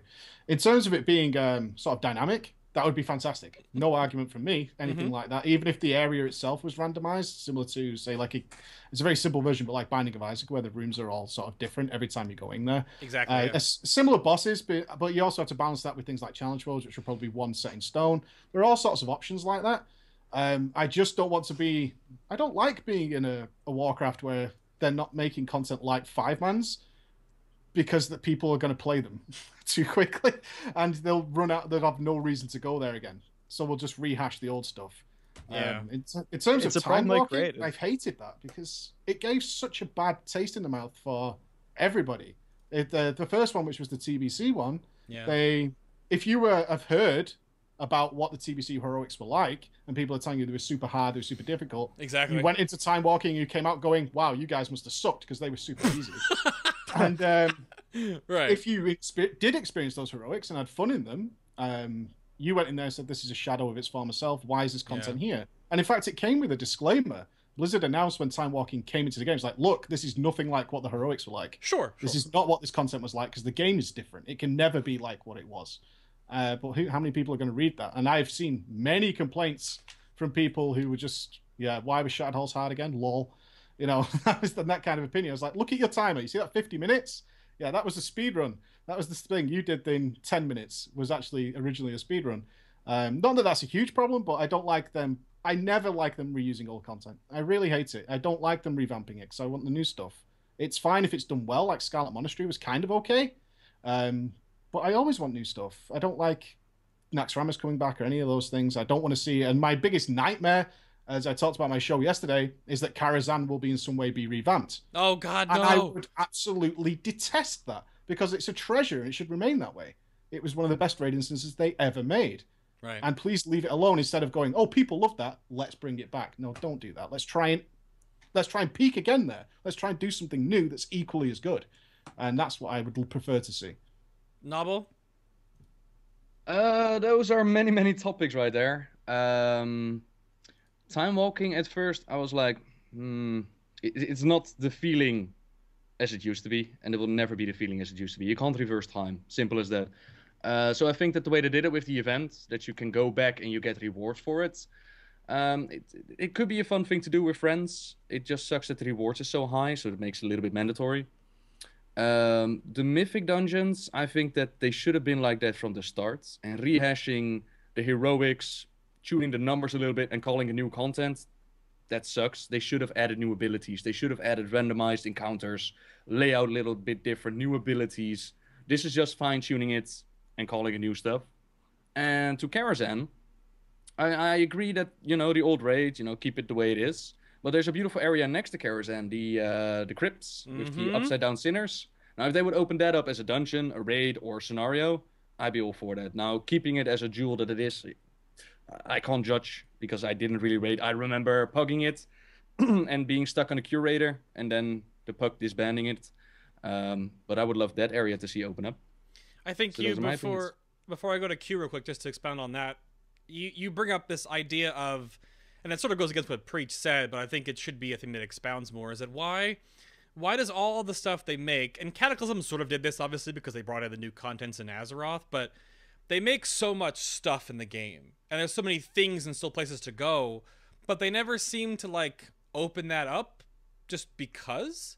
It all have to make, when they made Warlords General, it's compartmentalized, everything new to do is right here, that's it. Wrath of the Lich King, with everything at ICC, everything Icecrown, everything is right there, only that's it. I feel like if they did the Cataclysm stuff where things were kind of all over the world of Warcraft, I think unless on our main planet, Azeroth itself, Eastern Kingdoms, Kalimdor, Northrend, and Mists of Pandaria, and now maybe hopefully more stuff in the future, they just open up the world more. I can go over there, do this, I can go over there, do that, I can go over there, do this. Instead of everything in one space. Yeah, having events, having the odd rep. What I really like the idea of is if they were to do class quests that would involve you actually going back out in the world and doing things. Yeah. Just little bits of solo content. And also quickly on the point of Karazhan, I agree about it being revamped as a raid. I'm not against it being reused as another form of content, like BT was reused for the Warlock quest. I think that's a really powerful storytelling mechanic where you can go to somewhere you've been, do something different. So yeah, overall, I definitely do think that, like, the old world, there's a lot there. There's a lot of assets there that they could be doing something with. Yeah. And it's already proven to be popular content because people do their transmogs, they do all that stuff, so they should really support it more. Qelric, Q, what you got? Yeah. Well, I really loved the idea of time walking. I just think at this point of World of Warcraft's life, there's so much content in this game, and a new expansion comes out and suddenly everything before it is just, there's no reason to go there unless maybe you're leveling a new character, which I'd imagine a lot of long-term players have probably maxed out their accounts mostly by now. So I really like the idea of the time walking, and I would like to see new dungeons. I don't think we've had enough dungeons put into this game for quite some time. Maybe Cataclysm was the last time there was real nice selection of dungeons. It's just nice content to do with a small group of friends or family or guildies, whatever, outside of raiding. And the problem with the time walking for me, because I did the TBC heroics when they were current, it was really important to me that this time around with the time walking TBC dungeons, it had to do those justice. And I realized quite quickly that unless you were going to have some sort of difficulty that matched the old one, you really weren't going to be able to do that, and we weren't going to get that difficulty because the classes have changed so much. So maybe it would have been better for them to do something slightly different with those dungeons. They could have used the dungeons but changed them in some way, changed the boss's mechanics. I mean, I've done all the Time Walker dungeons, and there's maybe 1 or 2 bosses out of all of them who have mechanics that actually matter. Yeah, well, that, oof. You sort of bring me to the next point that I kind of bring up, is that it sounds really, like, mean, but this is something that I'd talk with Nobbel too about, like, the Garrison campaign situation, and do certain things in the game have no consequence? Because, like, the Cipher of Damnation, the pinnacle point where our Draenor exploded with our version of our canon Gul'dan, and you get there on Warlords now, and you can actually just stand there, let Qelric hit you, and use your Garrison ability, and he dies. Like, what? There was like a minute. It doesn't even take any time at all. Like, it's not like an epic conclusion. It's not like a 5-minute personal, like, one-on-one raid. And even like Ornark Tornark just stands there and looks at you like, "You got this, buddy. I believe in you. But I'm a really cool lore character, but I'm not gonna help you. Don't worry about it. I'm just over here." Like, should there be a little more consequence in the game to feel like it matters more what you're doing? They keep on talking about, it's about finding the fantasy, fulfilling the fantasy. They keep on mentioning that when it comes to interviews and things. You can't have a legendary showdown against a random elemental without that random elemental at least being partially challenging or hard or in any way a thing. Best example of, I think, some of that done well is the bouncing up the balls. Phrasing. Bouncing up the stuff with Kairos in the legendary quest. Ah, yes. Stuff like that really works, and also it would train people decently for like proper content. Because, for an example, I don't know, Magic Dude and Highmaul, I was running around like standing under orbs. I love it. I was also doing that with Kairos. They can do a lot more with that. It just seems like a lot of the Garrison campaign, it's as if like the quest and lore making people are making those and they're forgetting about the gameplay, and that's a really reductive way to put it, but that's somewhat what it feels like. Do quests like that really need to have a higher level of difficulty though? I mean, I just saw that as a really nice nod towards TBC, because I remember doing that quest several times when it was current. Yeah, I mean, the nod is fine, but I guess my other one is like... You're talking about Cypher, yeah? Well, Cypher, yeah, but my other one I have in the notes is Azuka Blade Fury. Like, you follow her around multiple quests. You're chasing this crazy, awesome, orcish female warrior in Burning Blade Clan, and oh, she's a badass. And nothing comes of that. Like, you could actually just AFK her engagement and she'll still die. Well, yeah, you don't have to necessarily have the most epic fights ever, No, but sure. something a little bit more challenging than just dropping your garrison ability and be done with it. Would be nice. Yeah. Like if you look at the legendary questline during Mr. Pandaria with Raffion, his one-on-one fight was really challenging. Yeah. His thunder elemental, the big elemental that you fight in the room, I actually died on that one the first try. Ooh. You know, casual. I could see Preacher looking at me like, you casual. Oh, no, there it is. It's the face. It's fine. Like, I died on it, and I had to try it again. So that was a lot of fun, and it felt engaging. Warlock Greenfire questline, the end boss felt engaging and challenging. And this was just, you wait. You're locked behind a weekly release, and then you get to the end, and you're like, is this it? That's really? it. Yeah. And it Like could have been a A2. little bit more. And when you come back to the part of consequences to it, like World of Warcraft story-wise always has limitations. Like you can't wipe out the Alliance or the Horde. There is always that limitation. But you can make it feel like you're losing a moment. Like if they would have kicked us out of Draenor for a patch and out of the Garrison for a patch. Like out of the Garrison, always a good thing. And just be like, okay, the Iron Horde has actually taken over the planet and you need to reconquer the Dark Portal. Just a silly example. That would give a sense of dread. Like, oh, this actually matters. Instead of we just ruffle stomp anything that they put in our way. Yeah. I'm all done. BlackRock Foundry done. Oh, this done, that done, this done. And then the end. It doesn't give you a feeling of we're actually conquering something. It just, they put it up and we knock it down. Yeah, I mean, is there, you have a take on the game, of course, completely. I think a lot of us all do. So my thought that I had for quests like that, because I think, and Preach might agree to a degree, like we have gear that sort of overpowers this sort of content. So should there be like an instancing sort of system they can develop that makes these things like scale to the player's like level of gear? Like if Azuka had like 50 million HP, I would have been like, oh damn. But she had like 4. You could do that, or... I don't know that you need to do that. I'm not sure. Yeah? If you're a decent player, which most of us are here, right? Besides Nobbel, Curator will go down. We've got that. Of course. But it doesn't matter what you do. Most of us aren't going to have a problem with it. When we keep increasing the challenge, we're going to hurt certain people, which aren't us. So I think we need to be careful about saying you guys need to do this. But in general, I'm in the camp that overall, the player-based skill level is way higher than what it has been. And yes, we only remember the really bad players, and they stand out a mile. Mm-hmm. But if you look at something similar, like mechanics we dealt with in even an LFR, even on some of the bosses that can wipe you, and go 2 expansions back to some of those bosses, we're dealing with way more these days, and we are doing that.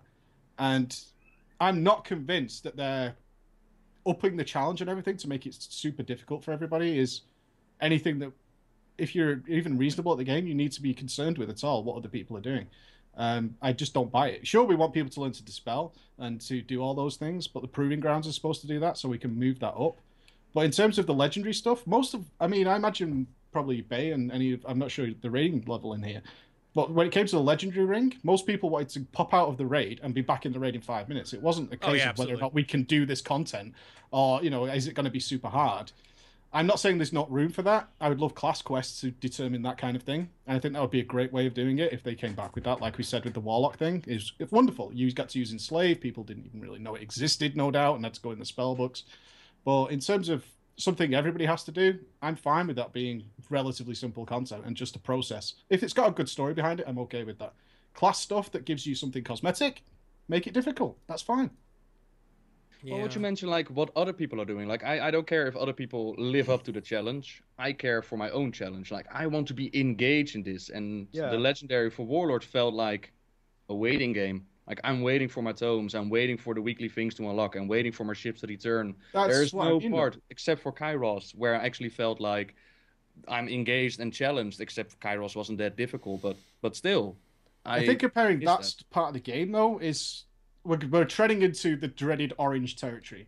And I think we should take the idea of legendaries representing anything of worth and put that to the side and say that content was designed for literally anybody who could get to level 100. In fact, it's like 98 that quest starts. Yeah. If you could reach like 98, you were supposed to start your legendary journey. And it's obtainable through LFR. It is absolutely not supposed to be a challenge. That content is not designed that way.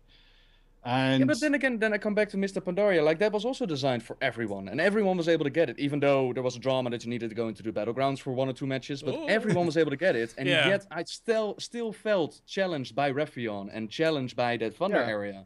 It was not impossible, it just took my brain a little bit, and it took a little bit of my personal skill. And Would that's that not what I'm prefer to looking be for. I'm not looking for... personal thing now, Nobbel? Sorry? No.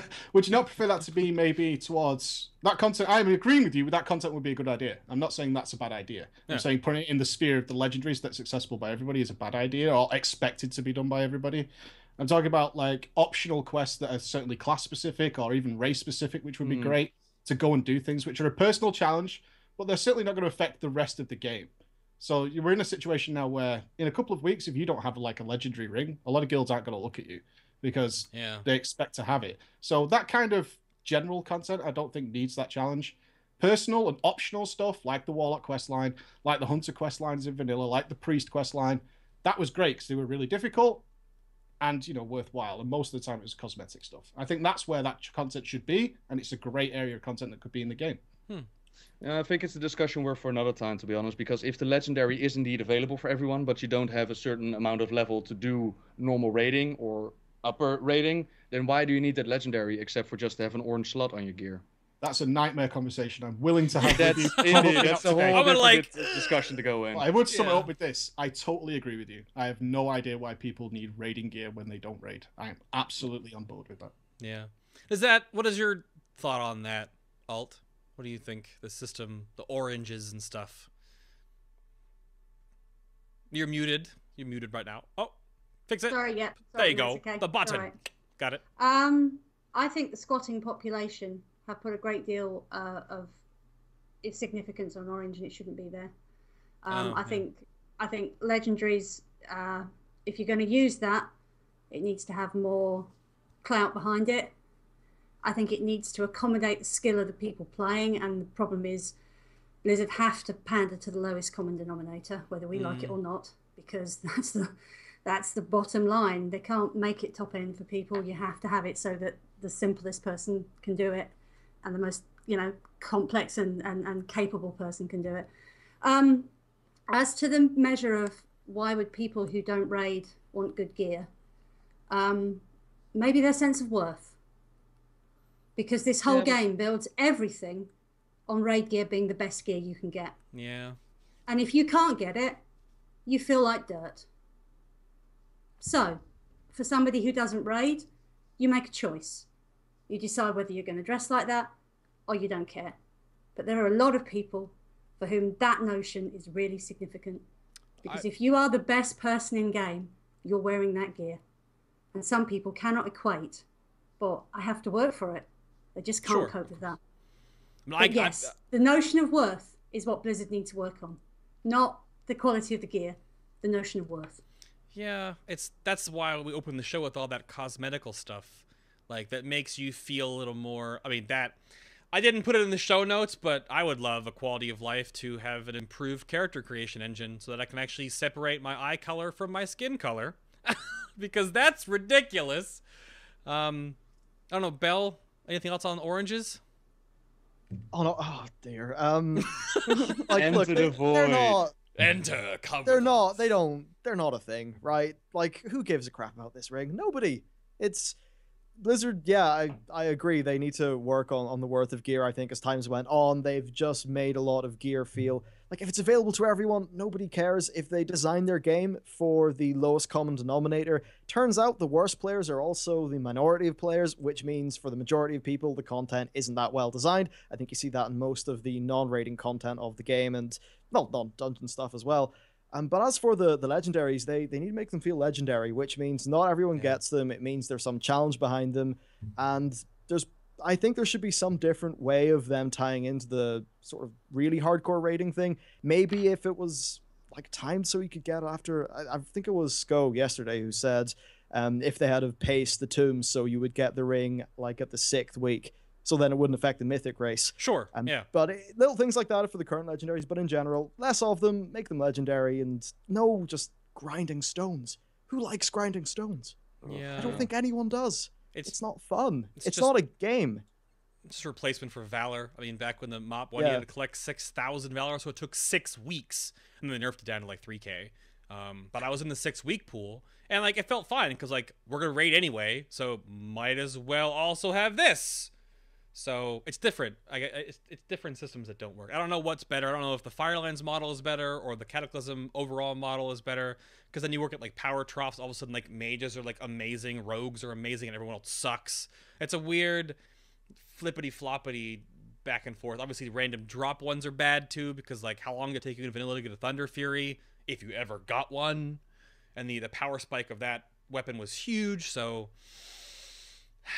it's a very awkward system. I think. Well, preach what? Yeah, there's something that was glossed over with the legendaries. I agree they're pointless and stupid, but the thing that really rang alarm bells with me, and it's part of this conversation in WoD in general, is I don't know why no one really made a big thing of this, but I brought it up and it kind of got going, is that they didn't know what the rings did until just before we got them. There was no testing of them, yeah. So and even the text changed. Remember, they had this absurd, which if you have any concept of raiding and the use of the ring in that respect, knew how absurd that suggestion was on the original quest text of it jumping randomly to people.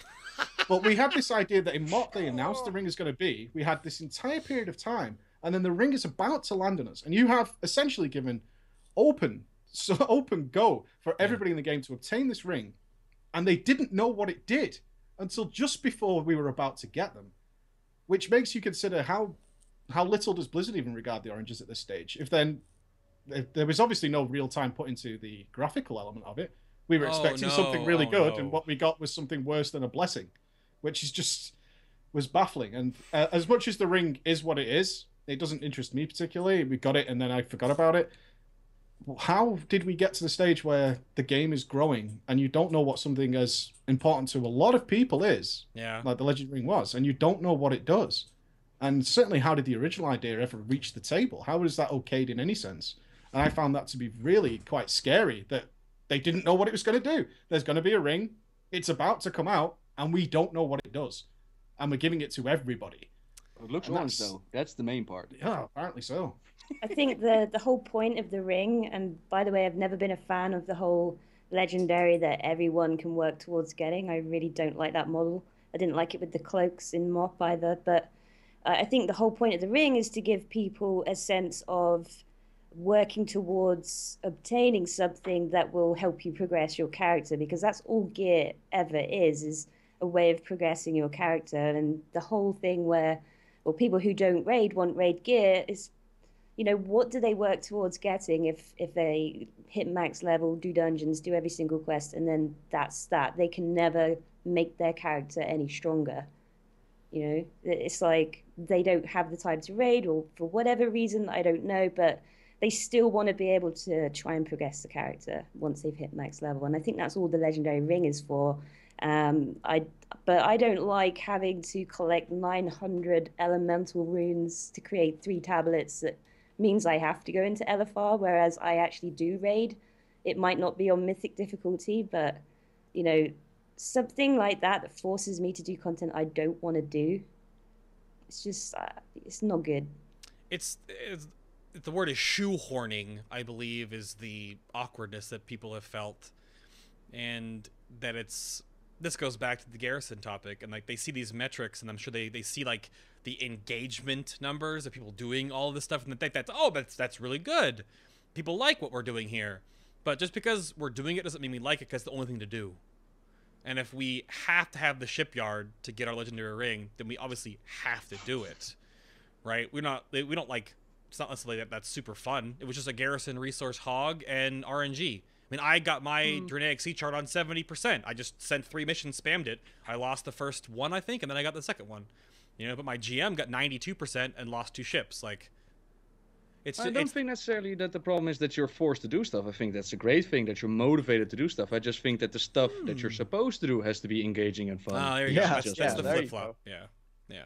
You're not engaged by Apexis Dailies? Oh, man, I love it. Apexis Dailies. Give me more, man. Random drop chance. I thought we were on the same page.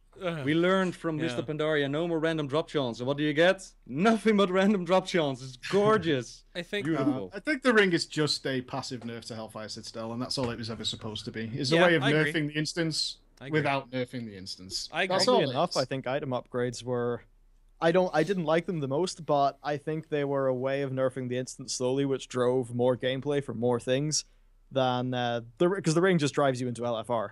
Realistically, I think for most people, so it just seems like a very ineffective system. It's weird. They've tried multiple different ways to do this. So I think one of the last things I want to close on here, since I don't know if we're at time or not. I lost my timer because of the little intermission there. So we got a little bit more, I believe, based off my brain. But I guess, I mean, do you guys want to go about, I guess ability premium doesn't really matter. We kind of know that they didn't do enough of it. So I wonder about like the gearing way we've dealt with the expansion now, with our gems fund, tertiary stats, Warforged, the new like 60-40 split is, because it's weird for me as like a Mythic Raider. I think Warforged and Mythic gear is stupid. I think the gem sockets, I guess, are okay. It's like, ooh, it's a gem socket, you know? Tertiaries don't matter unless you OP stack avoidance or speed. But I want to get what your guys' opinion are on that systems. We'll start with Q, and we'll go around from there. What is your thoughts on like the Diablo-style gear we have in Warlords? Yeah, I'm not a fan of it, purely because I want to feel like I have some control over optimizing my character, which is why I used to really like the whole... I could gem pretty much all my gear in previous expansions, enchant everything. I could reforge away from the stats I didn't want. And this time around, I just feel like so much of that control has been taken away, and it can leave you feeling quite frustrating, you know, when you get... And there's still a decision to be made when you get something that's higher eye level but doesn't have the stats you want. There's still that question: should I wear this? Yeah, and that it's not ideal for me personally. That's a whole other ball of wax story right there. With like, do you know it's an upgrade? How is it the eye level? Do you want the other green stats? Like, all these things kind of go around in people's heads now. I wonder if it's an easier system or not. Bell? Well, I think with Reforging, you just normalized all your gear to a degree, so item level really mattered a lot more. As far as I'm concerned, though, Reforging, it was boring. I didn't like it. At the same time, I don't like Diablo stats because they just make gear really muddly, not exciting. No, Blizzard, that's not exciting. And what it does is it sucks the fun out of so many gear drops. And the times I feel like when I do get a Warforged, it's like, phew, I was lucky. But it's not really good. I think the best way of doing gear overall is just have set bits of gear that you get, and that's it. You get your bit of gear, simple system. Stop focusing on the gear as much as the carrot for every single thing in the game, and actually just focus on the content. Now, another thing with gear, of course, is the token gear. I don't know if you want to keep it PG-13, but that probably says everything. I think that is the biggest affront to the idea of a role-playing game that there could be, is just having random tokens. It's like you're at an arcade or something. I don't think it's got any place in the game. So I think there's the spiel in gear. On that caveat, I think the boss token that you just like crush yourself and make a piece, I think is an improvement. But I'll agree with you on that point too. Like the lottery of like what drops is, I guess, just how it has to be. For like propagating out, you need to kill bosses a long period of time to actually get this stuff. But yeah, I guess for an RPG element, it's kind of awkward. Alt chat, what do you think about Diablo loot in WoW? Well, it's interesting because of course I have no need for loot because I'm not raiding, and I will go in LFR occasionally. The only thing I need loot for is to farm and to play myself. So in those terms, you tend to look at one number. What's the highest eye level? What's going to get me into doing stuff? Everything else is gravy. And everything else has been gravy since Gear Score in Wrath. Now, you can say it's not because you're Mythic raiding. This whole player base has been taught to min-max. Sure. It's built in everything. It's built into the bloody Garrisons now. You do what's the minimum you can do, what's the maximum you can do. Ever since Gear Score, one number mattered, and that was the number that everything added up together to get you into places. And ever since then, this entire community has been fixated on the notion of gear. When you're not having to worry about gear, life is a lot easier and a lot happier, I have to say. I can put, if I've got a socket, I can stick a gem in it. Yeah, that's cool. But it doesn't matter because I'm not holding anybody else back and I'm not impinging on your epic, on your mythic progress. So it doesn't matter. Yeah. And for somebody like me, one number, that's it. Eye level. All that matters. When you look at it in those terms, all these arguments become incredibly facile. Yeah. Preach. What do you got, buddy? I hate gear score as much as anyone. I think most people know that, and it was a baffling idea, but it kind of made sense from what people were trying to achieve with it. Not that it was a good system or fair in any way. It was horrible, and I agree the item level system hasn't changed that. And in terms of the way WOD gearing is, I don't know why they keep messing with our gear. I mean, I'm still of the opinion, I said this on your last show, is that if I kill the boss on the difficulty I'm killing it, isn't that enough to be rewarded with what it should give me? Isn't that enough? If I kill a mythic boss, isn't that enough to be rewarded with the mythic gear that he drops? I learnt the boss and killed it. What more do you want? Yeah. And when it comes to the Warforged and trinkets, it's not exciting for me. If I don't get it, I don't care. If I get it, fine, I'll buy a gem. I really don't care. But what would be better is similar to the Fireland system. Why don't bosses drop something that just upgrades it so you can choose to do that and to put it onto certain people, and instead of having the guy who stepped in getting Warforged stuff? If you're a progress raider, is what I'm saying. Sure. Yeah. That system makes way more sense to me. Is if because the idea of Warforging was just to make sure that people who were stuck on a boss would still get upgrades as they went through this. That was the idea, right? So why randomize that chance? Because if those guys are farming over and over again, RNG can absolutely destroy them. If that's what they need is more gear, why not give them the item that says, okay, go to this guy and it'll upgrade it for you to Warforged, or it'll add a gem slot? Why can't blacksmiths maybe do something that does that, but you can only have a couple of them like they did with socket braces? Why can't we mix and match this to take the RNG away and maybe promote some economy or promote something more rational? When it comes to Mythic, I totally agree with Ube. I don't understand why the Warforged is there. It makes no sense. You're killing the boss in its most difficult level. That should be enough. And I was super confused as to this bizarre idea of increasing the item levels linearly through the dungeon. As if in history there's ever been an instance that had a set linear difficulty curve. Ever in the history of WoW. Never. And is anybody here gonna, if they've done it, compare Mythic Assault to Arkham on Heroic? Are you really going to make that argument? Because it's not true. Heroic's a bastard. As a hunter, that bit makes me sad. Yeah, it's crazy that those two bosses are considered to be, in terms of the item level gurus, the same level. It's just not true. I don't know why they keep playing with loot. I don't understand why they keep messing with your rewards. And it's not making it more exciting. It's just a case of roll your token. Did I get something good? No. Whatever. It doesn't matter, because more than likely it's got to go to 5 of the people before we can stay right and rolling for Warforged or whatever. So I just don't understand. I don't get the system, but it doesn't bother me either. It's not stopping me getting kills. It's just something that's in the game for some reason. And that's about it. It's just a pointless change as far as I can see. It doesn't help anybody. It's RNG all the way through, so... I think Ask Mr. Robot have just paid Blizzard off to make gearing more confusing, so we then So just they get haven't. AMR Premium. I love that thing. I If love you've got, AMR, like, a yeah. few dollars, it's good. Yeah. Nobbel, sir? Yeah, I'm listening. I think that all arguments have been made. Like, as you know, I'm also very casual. I got lucky enough to actually raid during Warlords of Draenor, which I absolutely loved. And my experience with the gear, there's always been a certain factor of randomness, but these days it's a little bit over the top. But if I compare it to systems in the past, like I didn't enjoy reforging. I thought that reforging was very, you know, you go to the NPC, your little add-on calculates exactly what you need, you click a button and it's done. So I don't think that reforging was the way to go.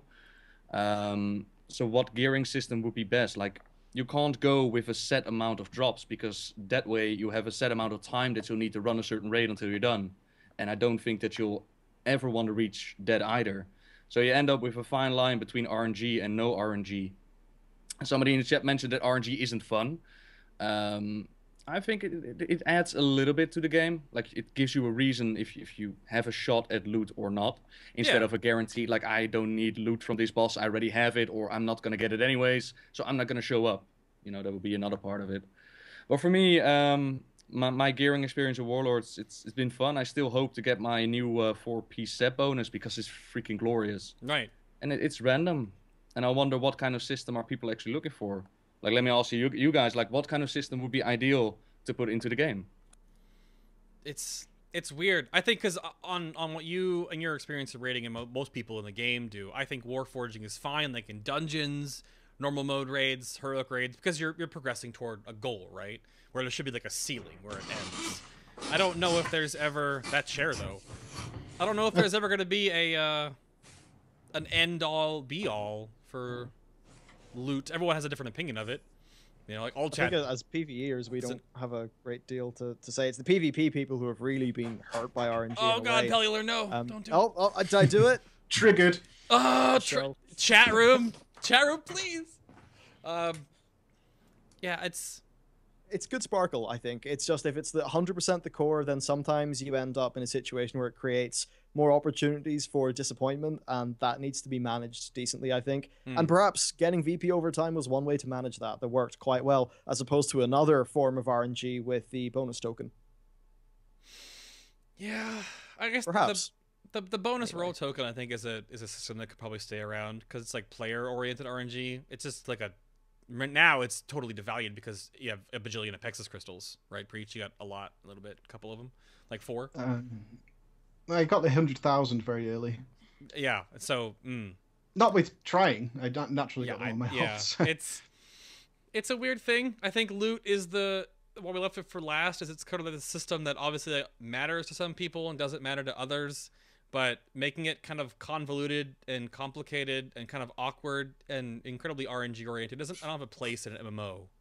It doesn't even make sense, as we said at the beginning of the show. People care less about loot every day because it's going to be replaced in the next few months regardless, or a catch-up system's at least coming in 6 months. So who is this for? Like, who is asking for this 60-40 split? You're still deciding the gear. What does it matter to us? You know, why would we care that you're changing the loot system around if we're still going to be relying on what you're creating? Yeah. What difference does it make to us? I don't understand what.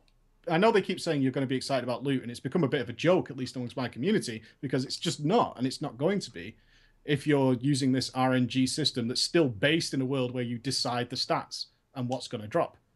So I just so confused with the whole system as to why it needed messing with at all. So what setting would you go back, Preach? What would be better? As I said, I like Warforged and gem slots and all that kind of stuff for Heroic and Normal. I think that's fine. I would love to see a system where a rune dropped, very similar to Firelands, where you got an item that you could give to whoever you wanted, and it would create a Warforged or gem slotted item. It would you could decide it that way instead of random guy is picking it up and the guy, you get these varying item levels. It doesn't promote competition because very, very, very quickly, and it happened in my guild, is 2 of us had the same boss kills, but the different roles. One guy ended up with about 4 or 5 gem slots, and I had none. And you're side by side with these guys competing. And you're like, this just makes no sense. You have, it's not a reasonable competition. And competition is great fun in raids. It's really great fun to have other people of the same class side by side competing and duking it out.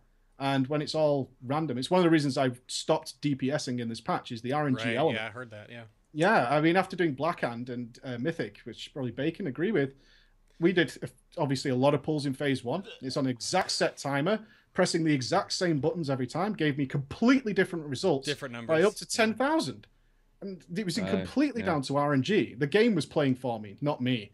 And that's even highlighted now with a lot of the things in Hellfire Citadel. So I like standardization. I like to kill a boss and I'm lucky enough to be the guy who wins the item. That should be enough. And that's just all I ever think on it. Yeah, I think there needs to be a little, because it's weird because this expansion was supposed to like simplify things and make people not look at their hotbar as much. They were going to play the bosses, play the encounters, right? They're going to make them more difficult, and they have to a degree. But then like they remove certain things from your spellbook. That, like, how do I know that this happens, right? They remove things from players' vision. They make gear. They try to make it more fun, but then it gets more frustrating. And it's a huge different spectrum across the board with all these little different bits of pieces of the. Again, I think the main motto of this episode is that Warlords is easily probably the most transitional expansion, almost experiment that we've ever received, and they're definitely in a big, huge, fundamental shift of how the game will go into the future. So, I think it's wrap-up time. Ladies and gents, thumbs up. We good to get out of here? I think we covered a whole slew of things. Yep. Spoken about pretty much everything. Everything. Yeah. I'm going to push the button. And it has been pressed. Thank you all so much for tuning in for the Square Table Chat today on Final Boss TV, episode 91. Of course, if you've missed any part of it, of course, it'll be up on YouTube tomorrow with the whole thing in one giant chunk. It'll be also be on iTunes and Stitcher for audio-only versions. Let's go around the table real quick to our guests today. There's Preach himself. You can go look at Preach and his stuff and his rantings and videos and his guides and his awesomeness and Ghosty's, you know, awesome photo bombs over at youtube.com. Mike Preach Wow. You can find his other socials right there. Thank you for being on the show again, sir. It's awesome. It's a pleasure. Thank you. There he is. Bye. Bye from his phone. Oh, thanks for modding today, Ghosty. There it is. Nobbel, there he is. You can go find his YouTube page at Nobbel87. He does mostly lore videos that are really, really good. My goodness, and some Let's Play stuff, and always a gem to have you on the show, sir. Thank you. Pleasure to be here, man. You'll check out my stuff. Maybe you'll like it. Hit me up with a subscription and all that good stuff. And thanks for having me, man. It was a lot of fun talking about all of this. Do you have an update on the next lore video, sir? Yeah, that has been released 18 minutes ago. That's part 2 of the 6.2 storyline. So we're going to go into Hellfire Citadel. We're going to talk about the bosses, speculate a little bit about the future, and talk about the ending of the game.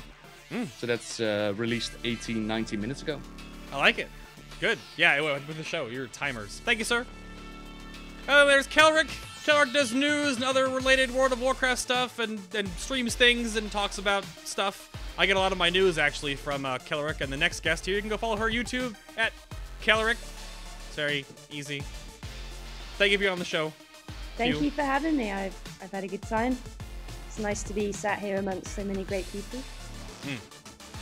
No Bigby upsets in the show. I'm okay with that. I guess I'm all right. Know, He behaved. I have no idea. He's literally, you can see his tail just behind me, I think, on the couch. He's been asleep this whole time. Goodness. There's Bellular. Maybe he's been boring. Oh, maybe. There's Bell, the other half of the news side of things that I like. A lot of his videos he puts out, little guides and things and tips and updates, and your transmog stuff was pretty good. I liked it. You can go follow him at Bellular Gaming on YouTube. Maybe some more shots of that wallpaper. Oh. They can get the full frame and really experience it. Oh, goodness. Good to have you back on the show again, sir. It was a pleasure. Thank you. Yes, great to be here. Awesome. Awesome stuff. And last but not least, we're on the table again. There's Alt Chat. You can go look at her awesome, huge 6-year plus. And you post every day on the blog? Twice a day, every day. Twice a day, every day. If you like reading stuff, you can go over to alternative-blog.net. Thank you. It was awesome. Thank you very much. And can I say to the chat room, you were special, guys. You really were. Thank you. Twitch chat is that word and others. This is possibly the most educational evening I've had for quite some time, so thank you very much to all of you. Oh, very good. Thank you all for being here. Of course, if you've missed any of our past episodes, go check them out on YouTube. We did a episode yesterday where we interviewed Method for their World First. You can go check that out. And there's no show next Sunday. Taking a week off to make some new art assets and have some time. But then the next episode starts the following Sunday, which is on August the 16th. There's been a poll in chat where you can pick the next episode, actually, if one of the mods wants to post it up there. It's going to be the Warlords catch-up junket starts, where we're going to do 8 episodes, 4 and 4. There's more details about that on my first Bay's Take, also on the YouTube. So we'll see you there for that. Trust in your seal of tempered gold. And until the YouTube comments, until Twitter, until Facebook, until everything like that, have a great one, everybody, and bye-bye! Wait, bye, these nice people! Wait, bye! Bye! Wait, there it is! Yeah! Woohoo!